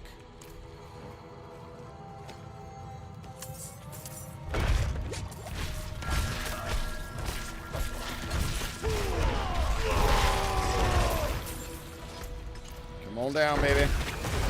Stun. Everything dies. I was on mill 8. Chat, I'm not going to say I'm not going to play a Barbarian Season 1, but...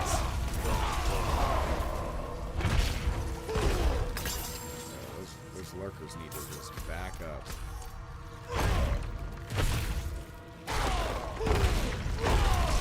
Million.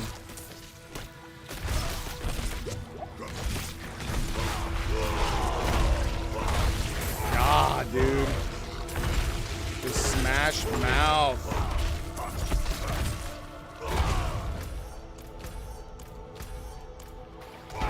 Jeez.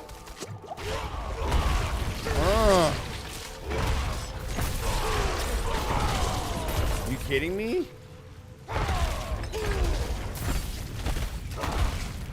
Hey, don't switch it until we're almost done. Okay, we have to get up here to the end. Wait to switch it until we're almost done. Storm. Oh. Guys, you got to stop that. Yeah, you can't do it until we're done with the dungeon.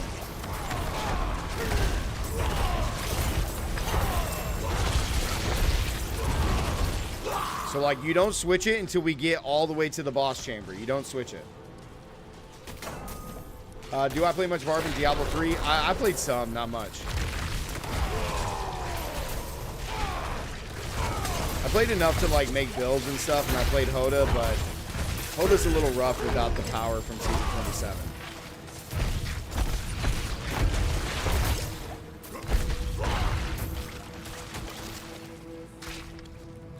Yeah, you don't switch it until we get to this point right here.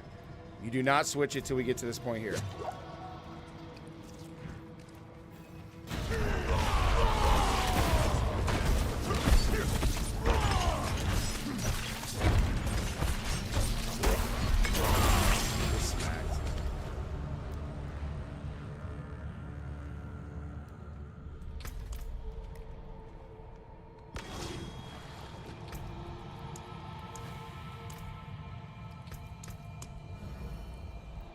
Yeah, we don't swap it right there because we want to be able to have everybody get the XP. Because there's like 5 or 6 elites that we just ran through that somebody skipped out on.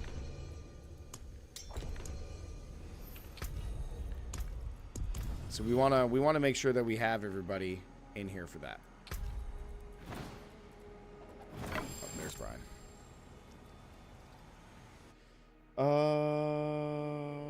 Yeah, I have Barbarian videos on there, Albs. I just basically did it enough. It's like my third least filled, my third least used class. Yeah, Storm, don't dip right away, man. Don't do that.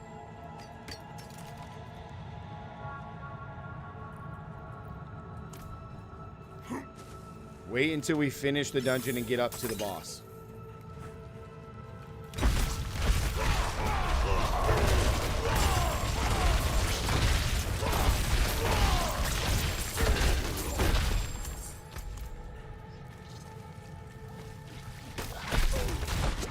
Demon does.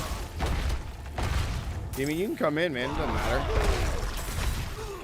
I just remember you saying you were getting food, so because I can only play until 5:30, so I had to get it going.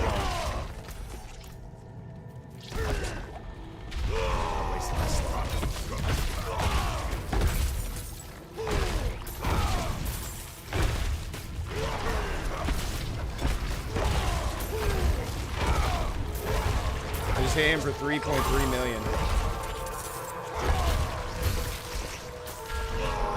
Okay.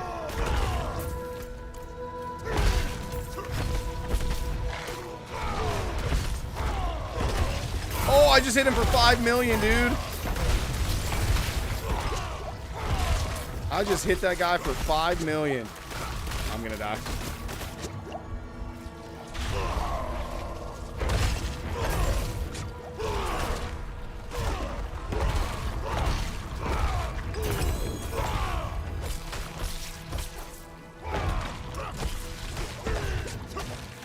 Oh my god, the cold.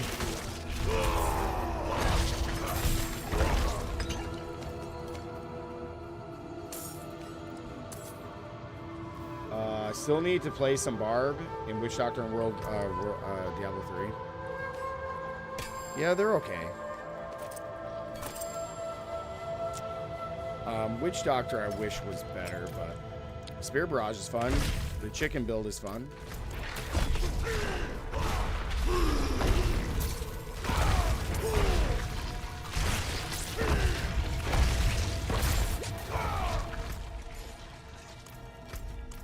Headed your way. I mean, dude, this build is hella fun.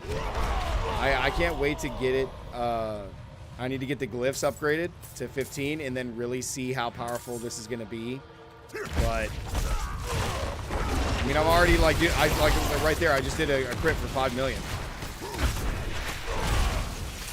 And I don't even have that power yet you're talking about. You know what I mean?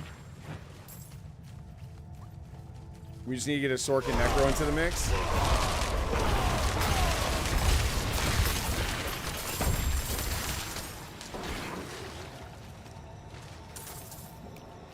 Sork and Necro, huh? I mean, I know the Necro Bone Spear is good. Okay, so Storm, swap it to Brian.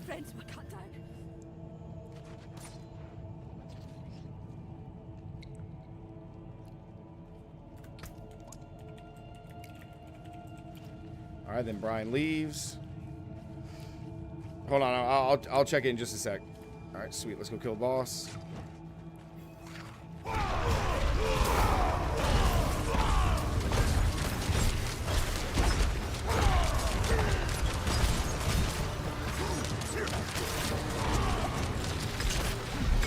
We just flex her so quick. Willows, you're not sure what you want to play?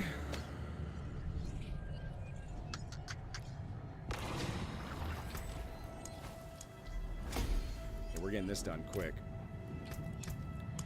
Let me go back and see. Warlug, okay, now that you've seen the live stream about DT's plan of me playing Druid, you playing Bargain, him as Rogue, have you decided?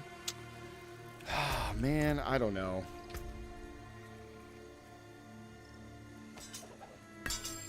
I still don't know. Prophecy, welcome back. Whoever's party leader, send me an invite, please. I think it's Brian. I think Brian's got to send me an invite. Yeah, the issue, Albs, on Diablo 3 is that, like, Witch Doctor and Crusader just got very little support. That's just what it is. Those builds just don't do anything.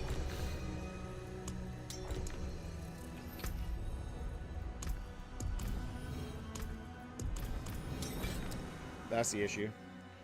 Yeah, Hoda is a lot of fun right now. Hoda is pretty dang fun. I ain't gonna lie. Hoda's pretty dang fun. Oh, no, you're good, Brian. You're good, bro.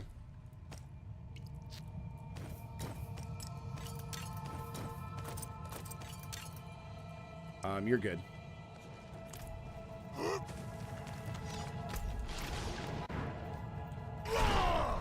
I mean, and I'm, like, insanely fast, too.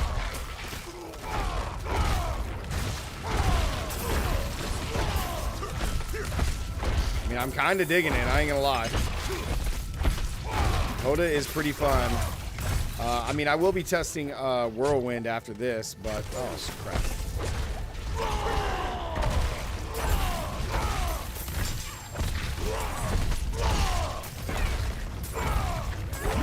It's waves.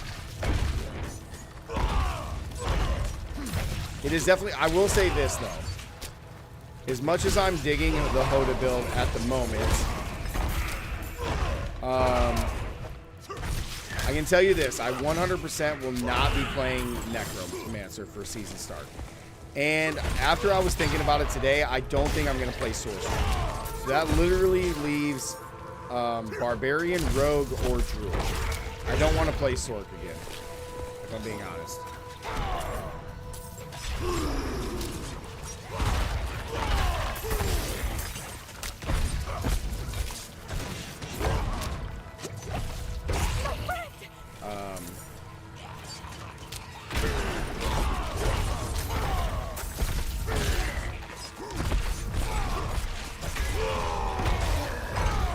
So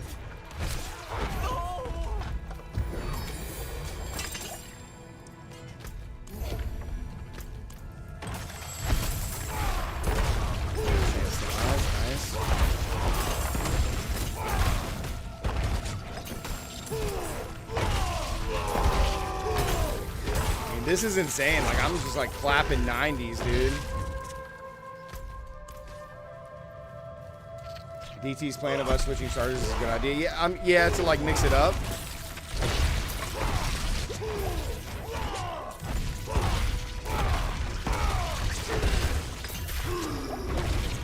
I mean, Hoda is insanely fun right now.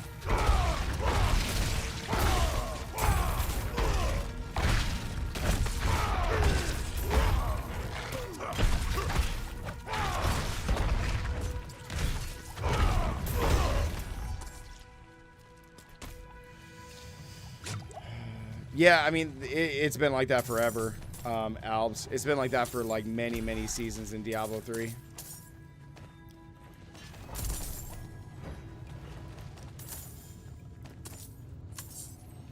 Ooh,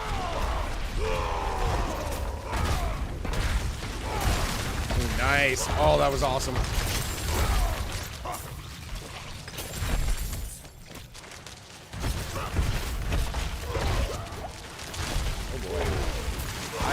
stunned. I can't tell which ones are two-handed swords like when I pick them up.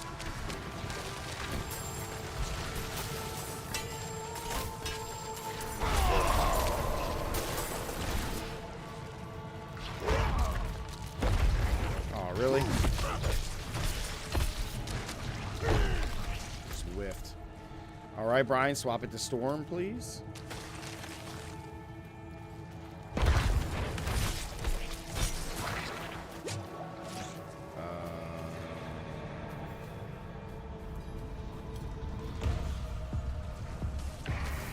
I think they messed it up.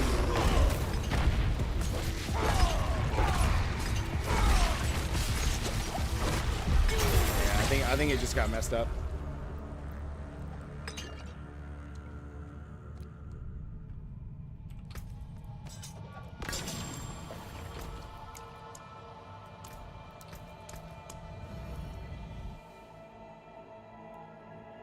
Yeah, the Hoda build is pretty insane. I really like this, and I'm super fast. Oh, I guess not. Okay. I thought it was messed up. My bad.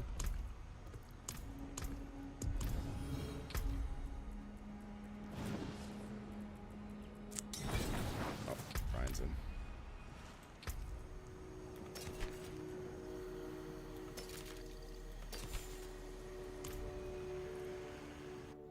It's a solid plan. It's not bad.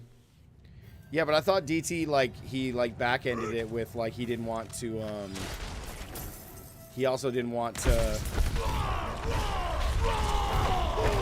like, he didn't want to play Rogue.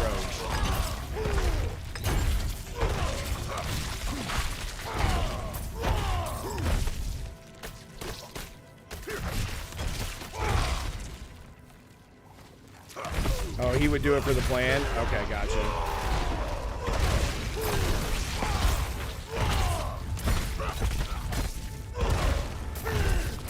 I gotcha. He's like, I'll do it for the cause.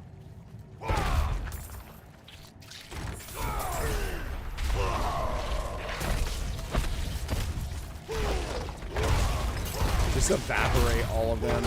Smash them like pancakes, dude.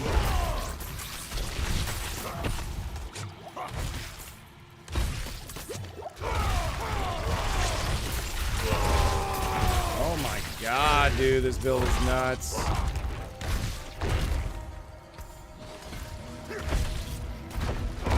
I smashed the wrong thing. Whoops.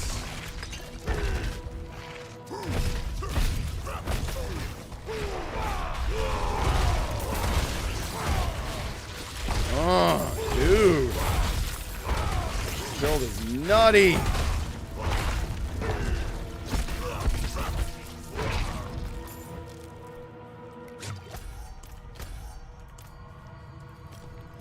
Trying to pick up gems as much as I can, at least. My soul. 69, nice. Yeah, Fetty will be 70 real quick. Finish Hive Mind off.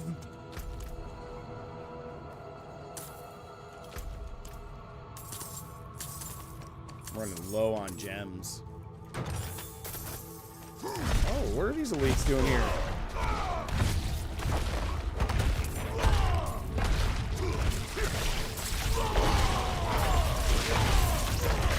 Get some, dude.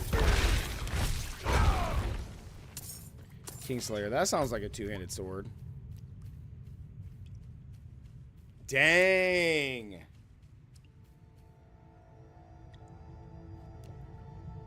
That is not bad.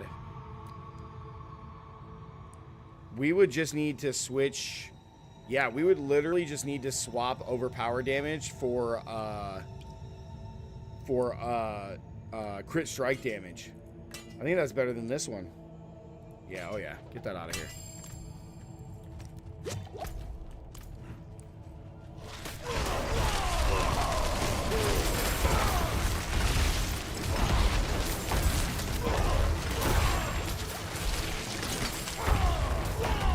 No. Ow. Please. That hurt. Oh no, no, no, no. You didn't die.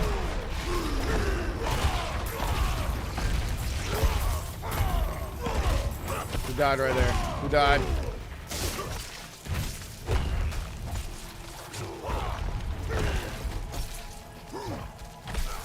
Where's my team?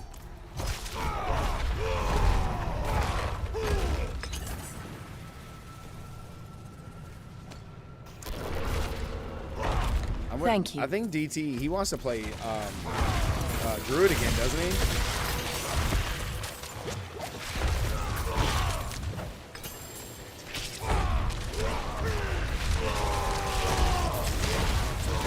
Pretty sure he wants to play Druid again, right?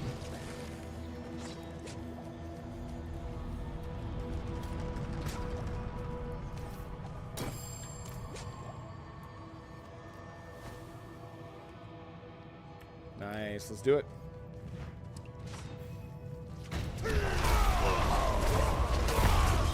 Let's hit him for 1.7.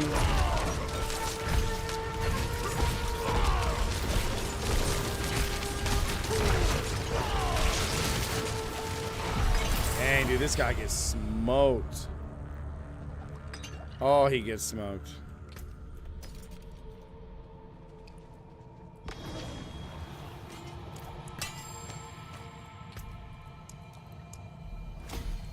$74 pop is not bad. What, 140?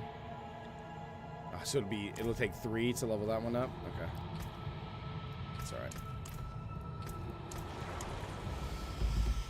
Oh, I gotta pee. I think it's a good idea to swap, Demon. I'm with you on that. I just don't know what I want to play out of the 3. I know I don't want to play, like I said, I don't want to play Sork and I don't want to play Necro. I definitely don't want to play either one of those. Because as it stands right now, like I don't want to... Yeah, I'm just getting in the dungeon. 1 second, I gotta pee. I've been holding it.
Yeah, Brian, you guys could have went and just started the dungeon there. Whew. You fell asleep, Raz? I was gonna say, how do I not have any fury?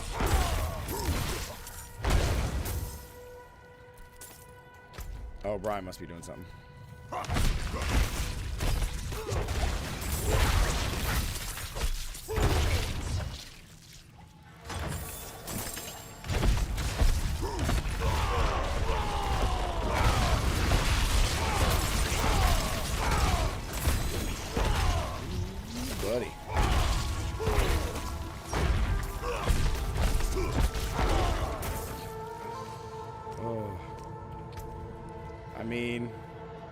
Kind of like that. Crit and strike gives me attack speed. What did I miss? New class? No new class. No new class. Yeah, no new class.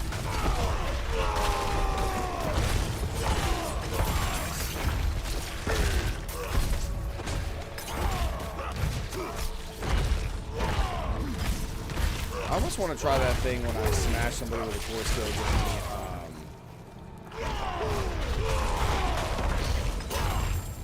gives me a certain percentage of my resource back.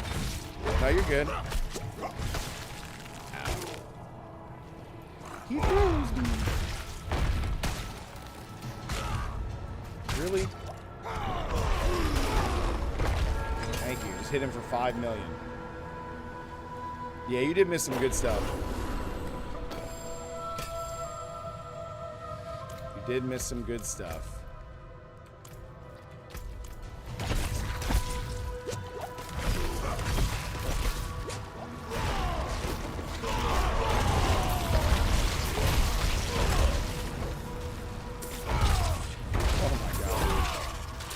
I ain't gonna lie, man. Playing this Hoda build is making it a little tough to not want to play Barbarian at the start of Season 1.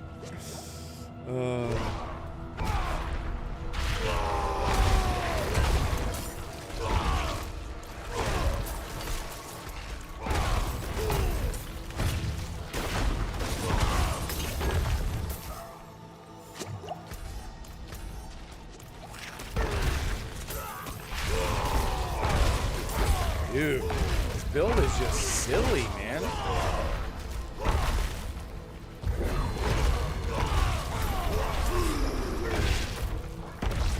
Hey, Hive Mind, how much longer to 70? How many bars you got?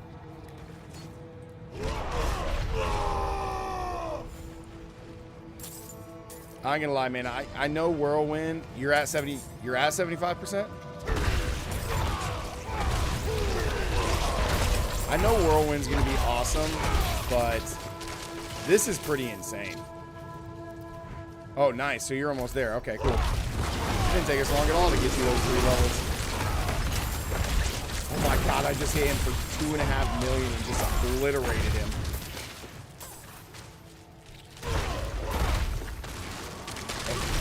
Out of Fury.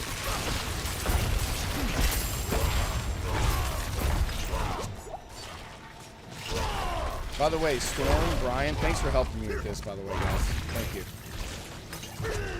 Running these with me. It is a lot of fun.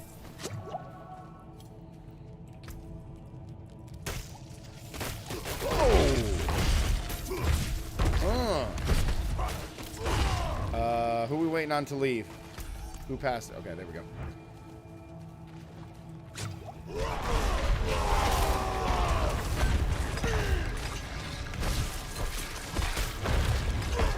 Just in it for 1.3, dude.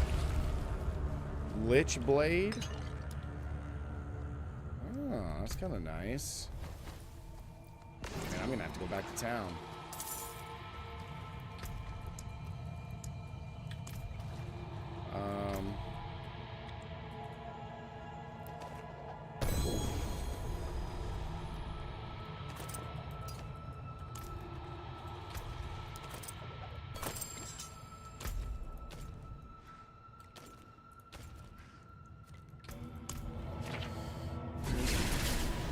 Oh, I gotta leave party.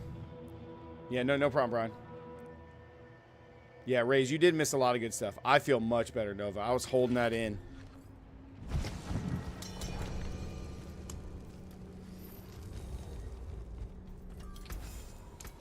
That's good salvage.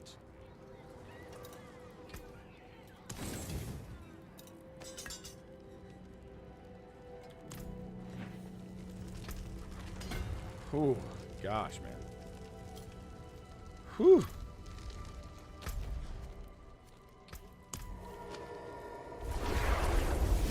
Oh. 4 stash tabs to 2. That's right, man. I still can't believe they didn't give us a freaking update for that. Gosh. You got back-to-back uniques? If you got a goddamn remnants, don't say a word. Okay? Don't say a mother flippin' word. Wait, where's Brian's character?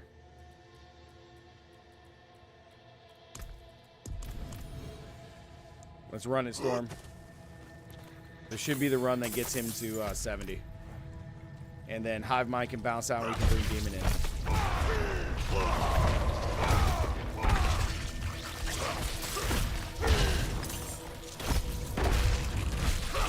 be the last one for you.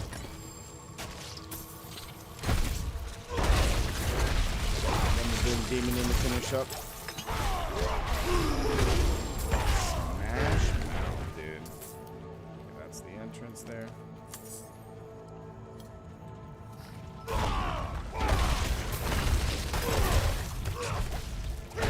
I can join on my druid after if you still need more runs. Yeah, because I gotta get this one done and at least one more done. So like if you have a higher level character, then we could probably do a little bit higher level nightmare dungeons to get you just get even more XP. I don't know what level your druid is, I have mine, but ooh, wow, we got artillery straight up. Okay. What's that?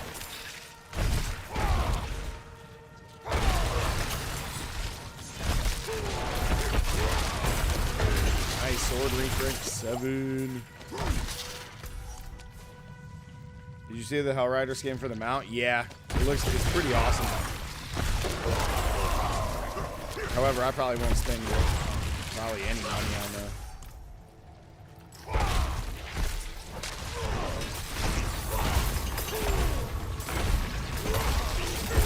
Nice, there it is. Man got his character to 70. Let's go.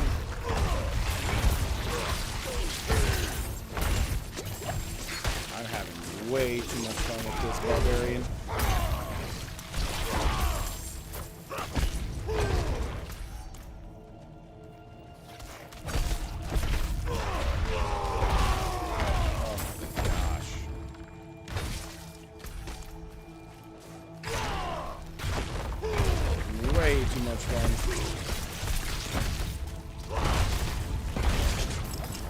Try not to die here because it's poison. Oh! Mac.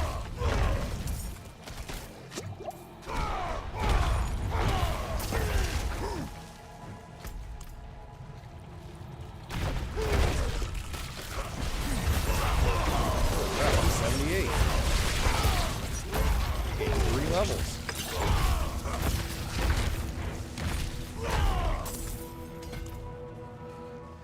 You got the upgrade edition. Fire Charm says, I feel like the Butcher is going to spawn and have 2 goblins.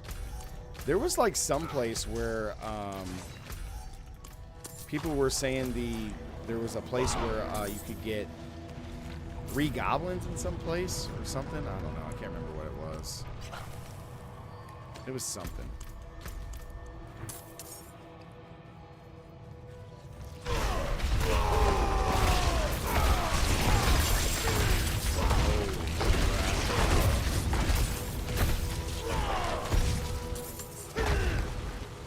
It's a random caller. Okay.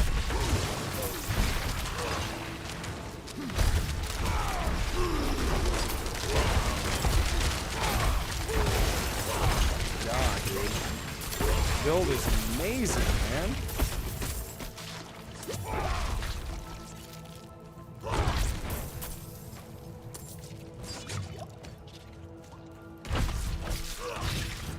All right. Perfect timing. Perfect timing, Brian. Wait a second, Storm, for him to get in here, and then we'll, then you can pass him the thing so we can go down. Nope. Ooh, crit strike chance and crit strike damage. Not bad. It's okay. All right, Brian is leader. He can leave.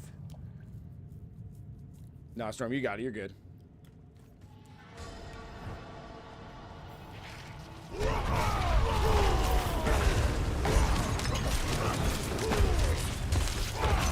Just hit him for 1.2. Oh my God, I just obliterated him.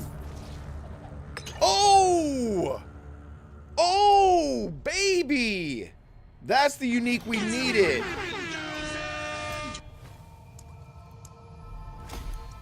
Let's go, dude.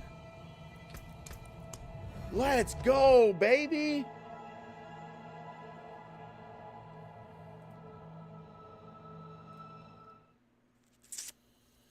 That's what I'm freaking talking about, man.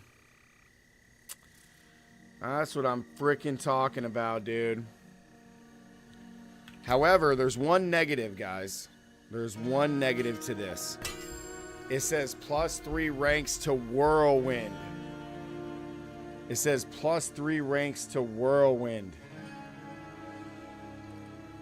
I mean, that's good for Whirlwind. This is really good, actually. No, it has the Whirlwind power on it. That's exactly what we needed. We needed that for Whirlwind, guys. That was one last power that we needed. Because we were going to end up swapping in this for the dust behind, but now we got these gloves. So we're good. I mean, Hive Mind was going to swap, but if he doesn't want to, then Demon can still come in. That's a huge pull for our Whirlwind build, guys. And with a decent percentage roll, too. It's pretty dang good. Pretty dang good. Whirlwind explodes. That's huge. We needed that. So wait, who was it? Somebody's got to invite me.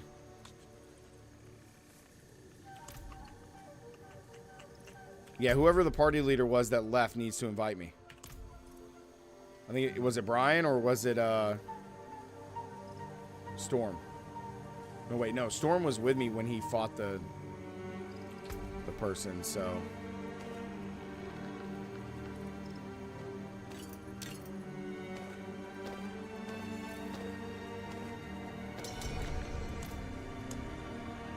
Yeah, there we go. Yeah, Hive, are you swapping characters? Oh no, you're good, Brian. You're good, brother.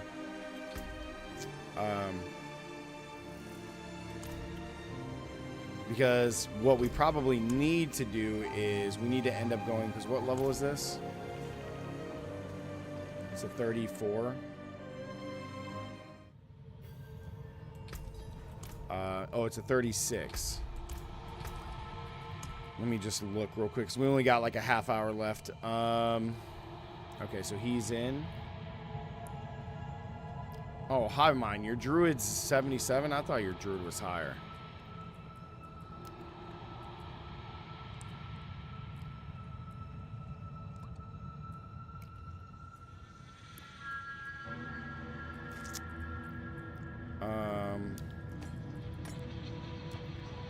Cold enchant, attack speed. This is actually not bad.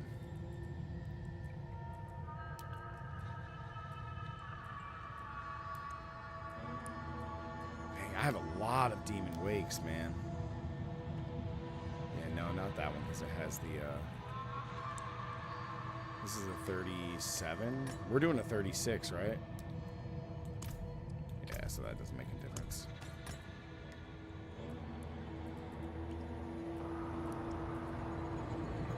That's a 47. God, that's strong. Yeah, guys, just run it. Make sure we're splitting. Make sure we're splitting.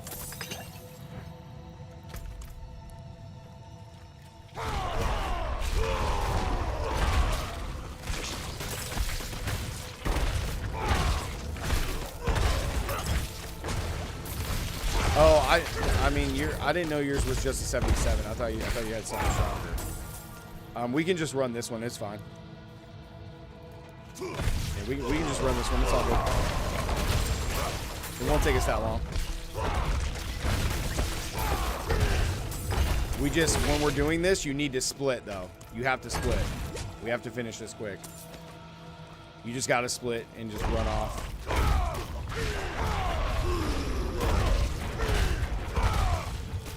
We'll get it done pretty fast.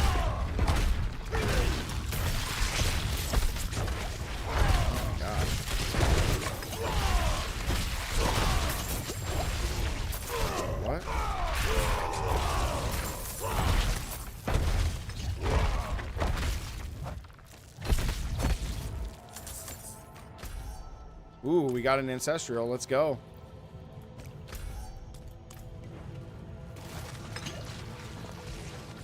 Boots.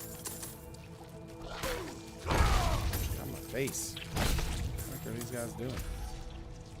My friend! No! Keep fighting or we all No events. No events.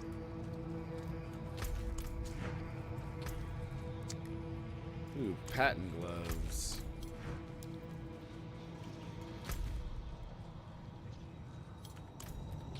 Just objectives.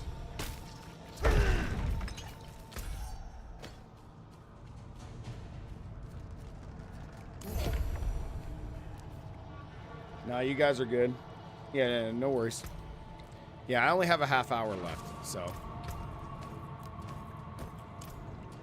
Just objective, guys, so we can just speed through this. We just gotta go kill those guys and then just fly right through here.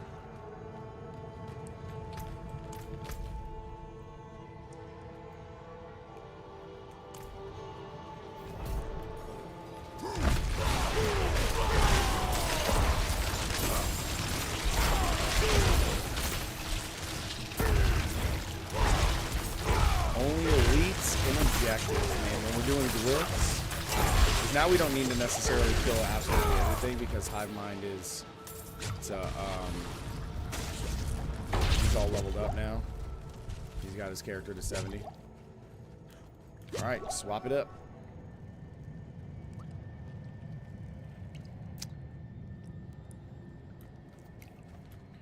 But yeah, Demon, I'll seriously think about it, man.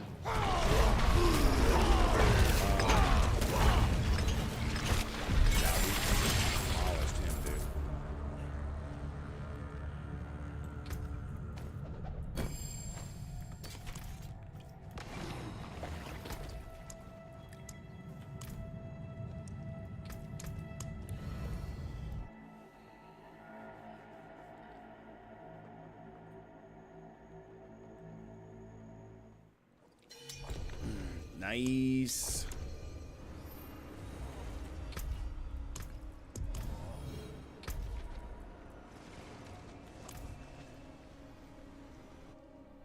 Yeah, we should be probably, what, 3 more runs? 3 more runs, and then this gem or this glyph is the 15. And then we'll just run out the last however many minutes, 10 minutes or so. Of,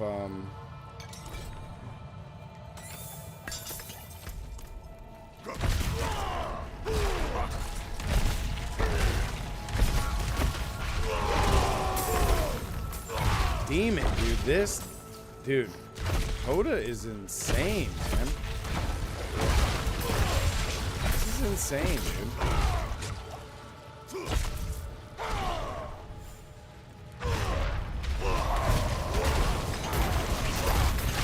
Bonkers, man.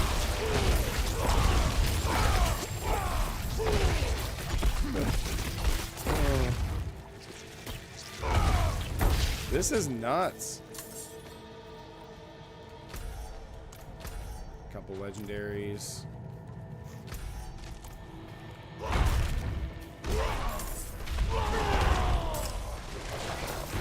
to the objectives.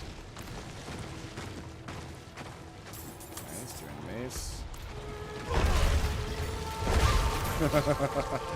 Just absolute smash mouth, dude.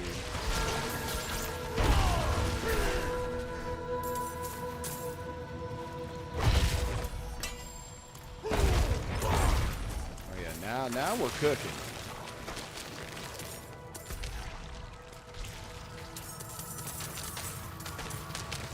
I'm trying to pick up as many gems as I can. I feel like I'm super low on gems right now.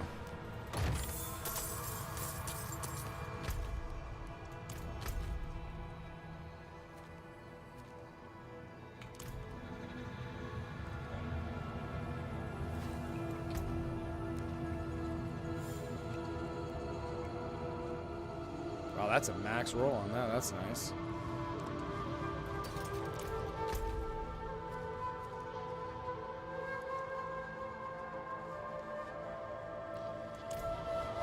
Hive Mind, you're struggling a little bit.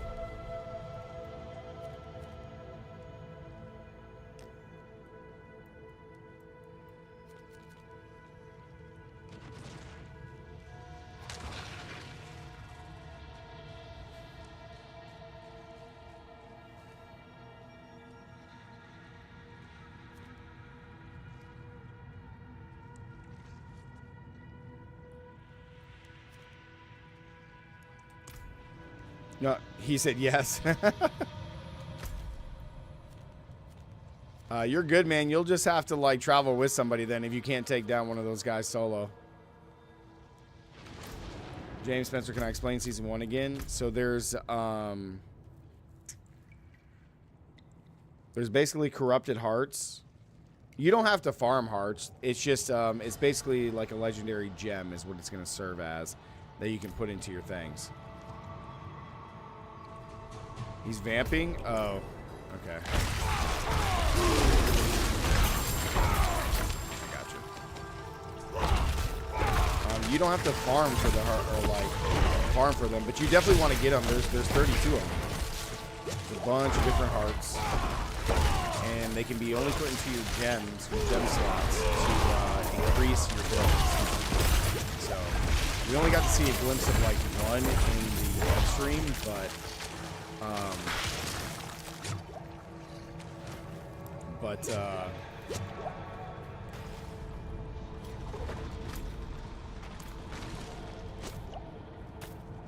but they're going to go into one of your gem slots or your jewelry slots and buff your builds essentially.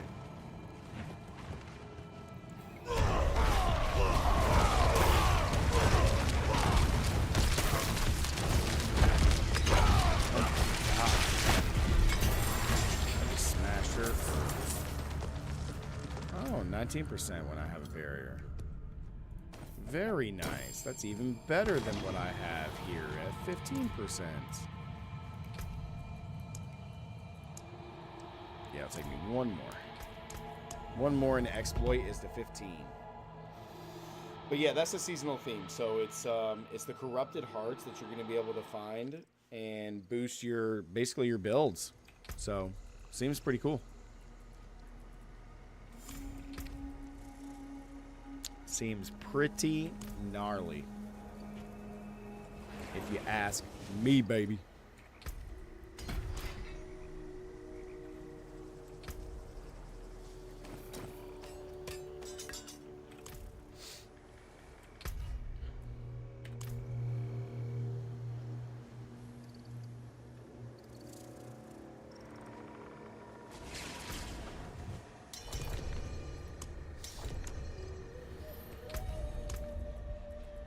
Hive Mind, are you bailing or no?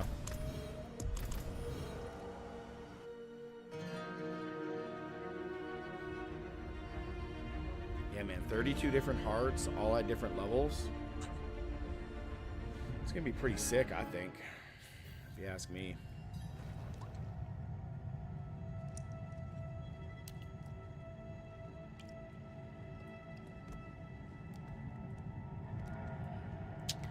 I think it's gonna be awesome.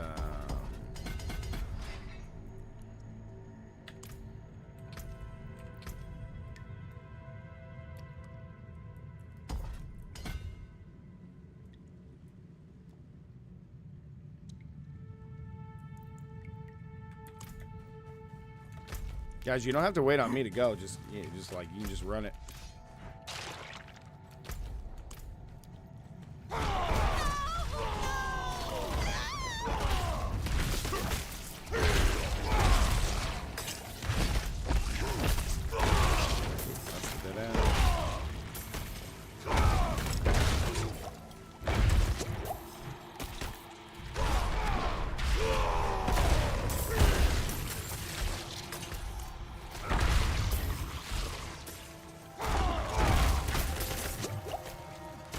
After this one? All right, Brian. Sounds good.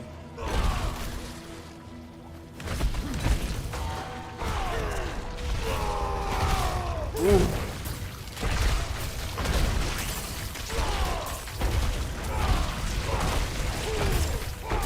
How am I hitting everything but him?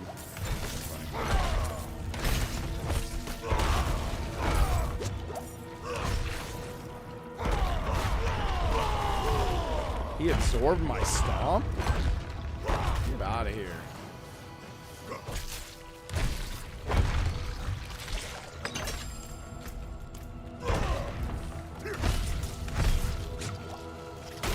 Oh, I'm stuck. He's stuck.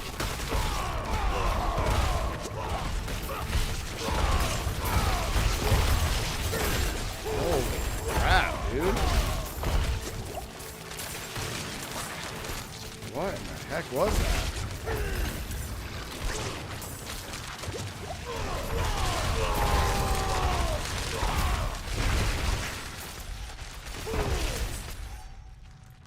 Nice. Man, we are moving now, huh?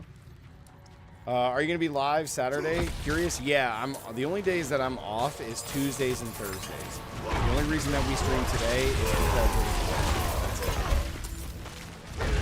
but I'm alive every weekend.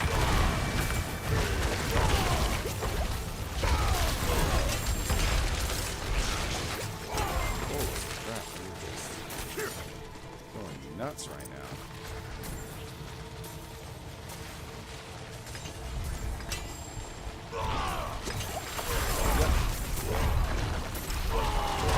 Luca with the sub, appreciate you.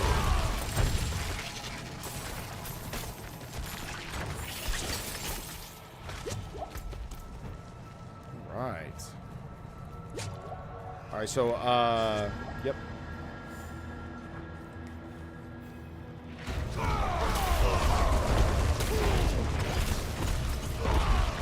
We are demolishing her. For each time we stand still, how nice.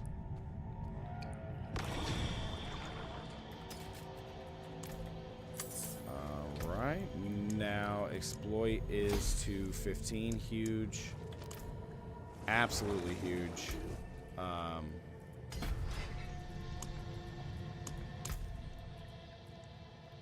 Oh boy. Oh boy. Yeah, man, absolutely. Yeah, Fire Charm, I got you, man. All right. Okay, guys, I think that's where we'll stop. We'll stop right there so I can do a sign off real quick and talk about some things. No worries, Brian. I'm hopping off for the night. That will complete it. Go ahead, Storm. You guys can finish farming that. I'm going to head back to town. No boss fight, right? No boss, no world boss. Okay.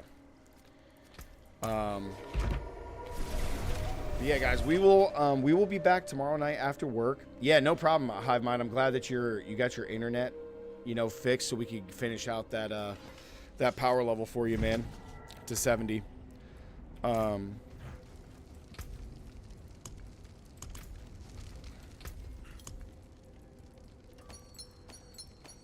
So, guys, we will be back tomorrow. We will be back tomorrow night. Same time, 6 p.m., ready to rock, okay? That's good. We are going to be...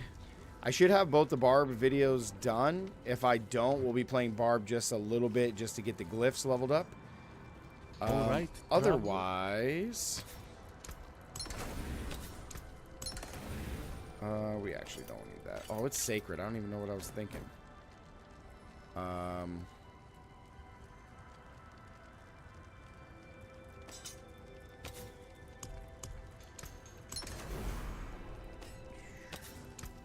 Good bit left there.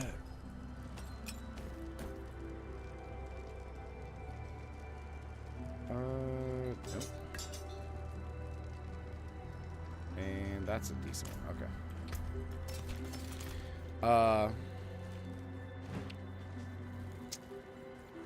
But we will be back tomorrow. I'm going to try to get the glyphs all done, guys. Well, what do we have here?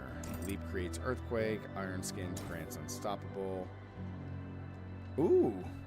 Iron blood, 4% max roll. Nice, because we have iron blood here. That's excellent. We got another hammer of the ancients. And swapping 10 times or whatever. Get rid of that. We'll end up just taking the power out. I already have a max power, but yeah, we'll be good. Because I got a 48. I actually don't need this, but you need to switch out of pulverized druid. Is too slow for solo mobs. No, pulverized is good. You just you know what I mean? It's good. Fair trade. Pulverized is good. Raise the father. Okay, guys, that's gonna do it for tonight. We got some stuff done. Yeah, no worries, Storm. Appreciate you. Brian, appreciate the games real quick, guys, helping me get the exploit to 15, which is awesome. So now all we got to do is finish getting territorial to 15, and then that's done. And I think I have to level up Imbiter or Marshall. It's one of these. It's one of those for Whirlwind, because then Whirlwind is going to use Exploit and Territorial as well. We won't be using Crusher for Whirlwind, but but yeah. And then after that, we'll be working on Necro. I think tomorrow is Necro to 75, I think is the plan. Nameless, what's up, dude?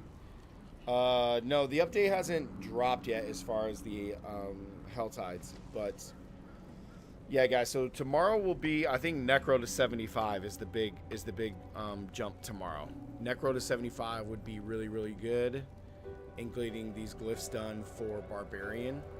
Super, super good. I don't know, the way Hoda is playing right now, it makes me really want to play Barbarian for Season 1. I don't know what I'm going to play. With that said, though, the dev stream today was awesome. I'm really, really excited for Season 1. Super, super excited. Dominique, what time am I streaming? Tomorrow, 6 p.m. EST, I'll be live. So, very, very excited about Season 1. We got 2 weeks, chat. So I basically have Barbarian and Whirlwind done. I can actually do it without even leveling the glyphs, if I'm being honest. As long as I have the vulnerable one, I think we're good. But then chat, we have 2 weeks to do the 2 builds that we're doing for Necro, and then we got to do a couple builds for Rogue. So we got 2 weeks to get all that done. And we also have 2 weeks to defeat Uber Lilith. So we got a lot to accomplish, a lot to get done, okay? So, yeah. But I will see everybody tomorrow night. Thank you, everybody, for joining me today. Appreciate all the new subs, guys. Albs with the gifted membership today. Thank you so much. And I'll see everybody tomorrow. Okay, guys? Have a great night. As always, stay gaming. I'll see you guys tomorrow. Peace.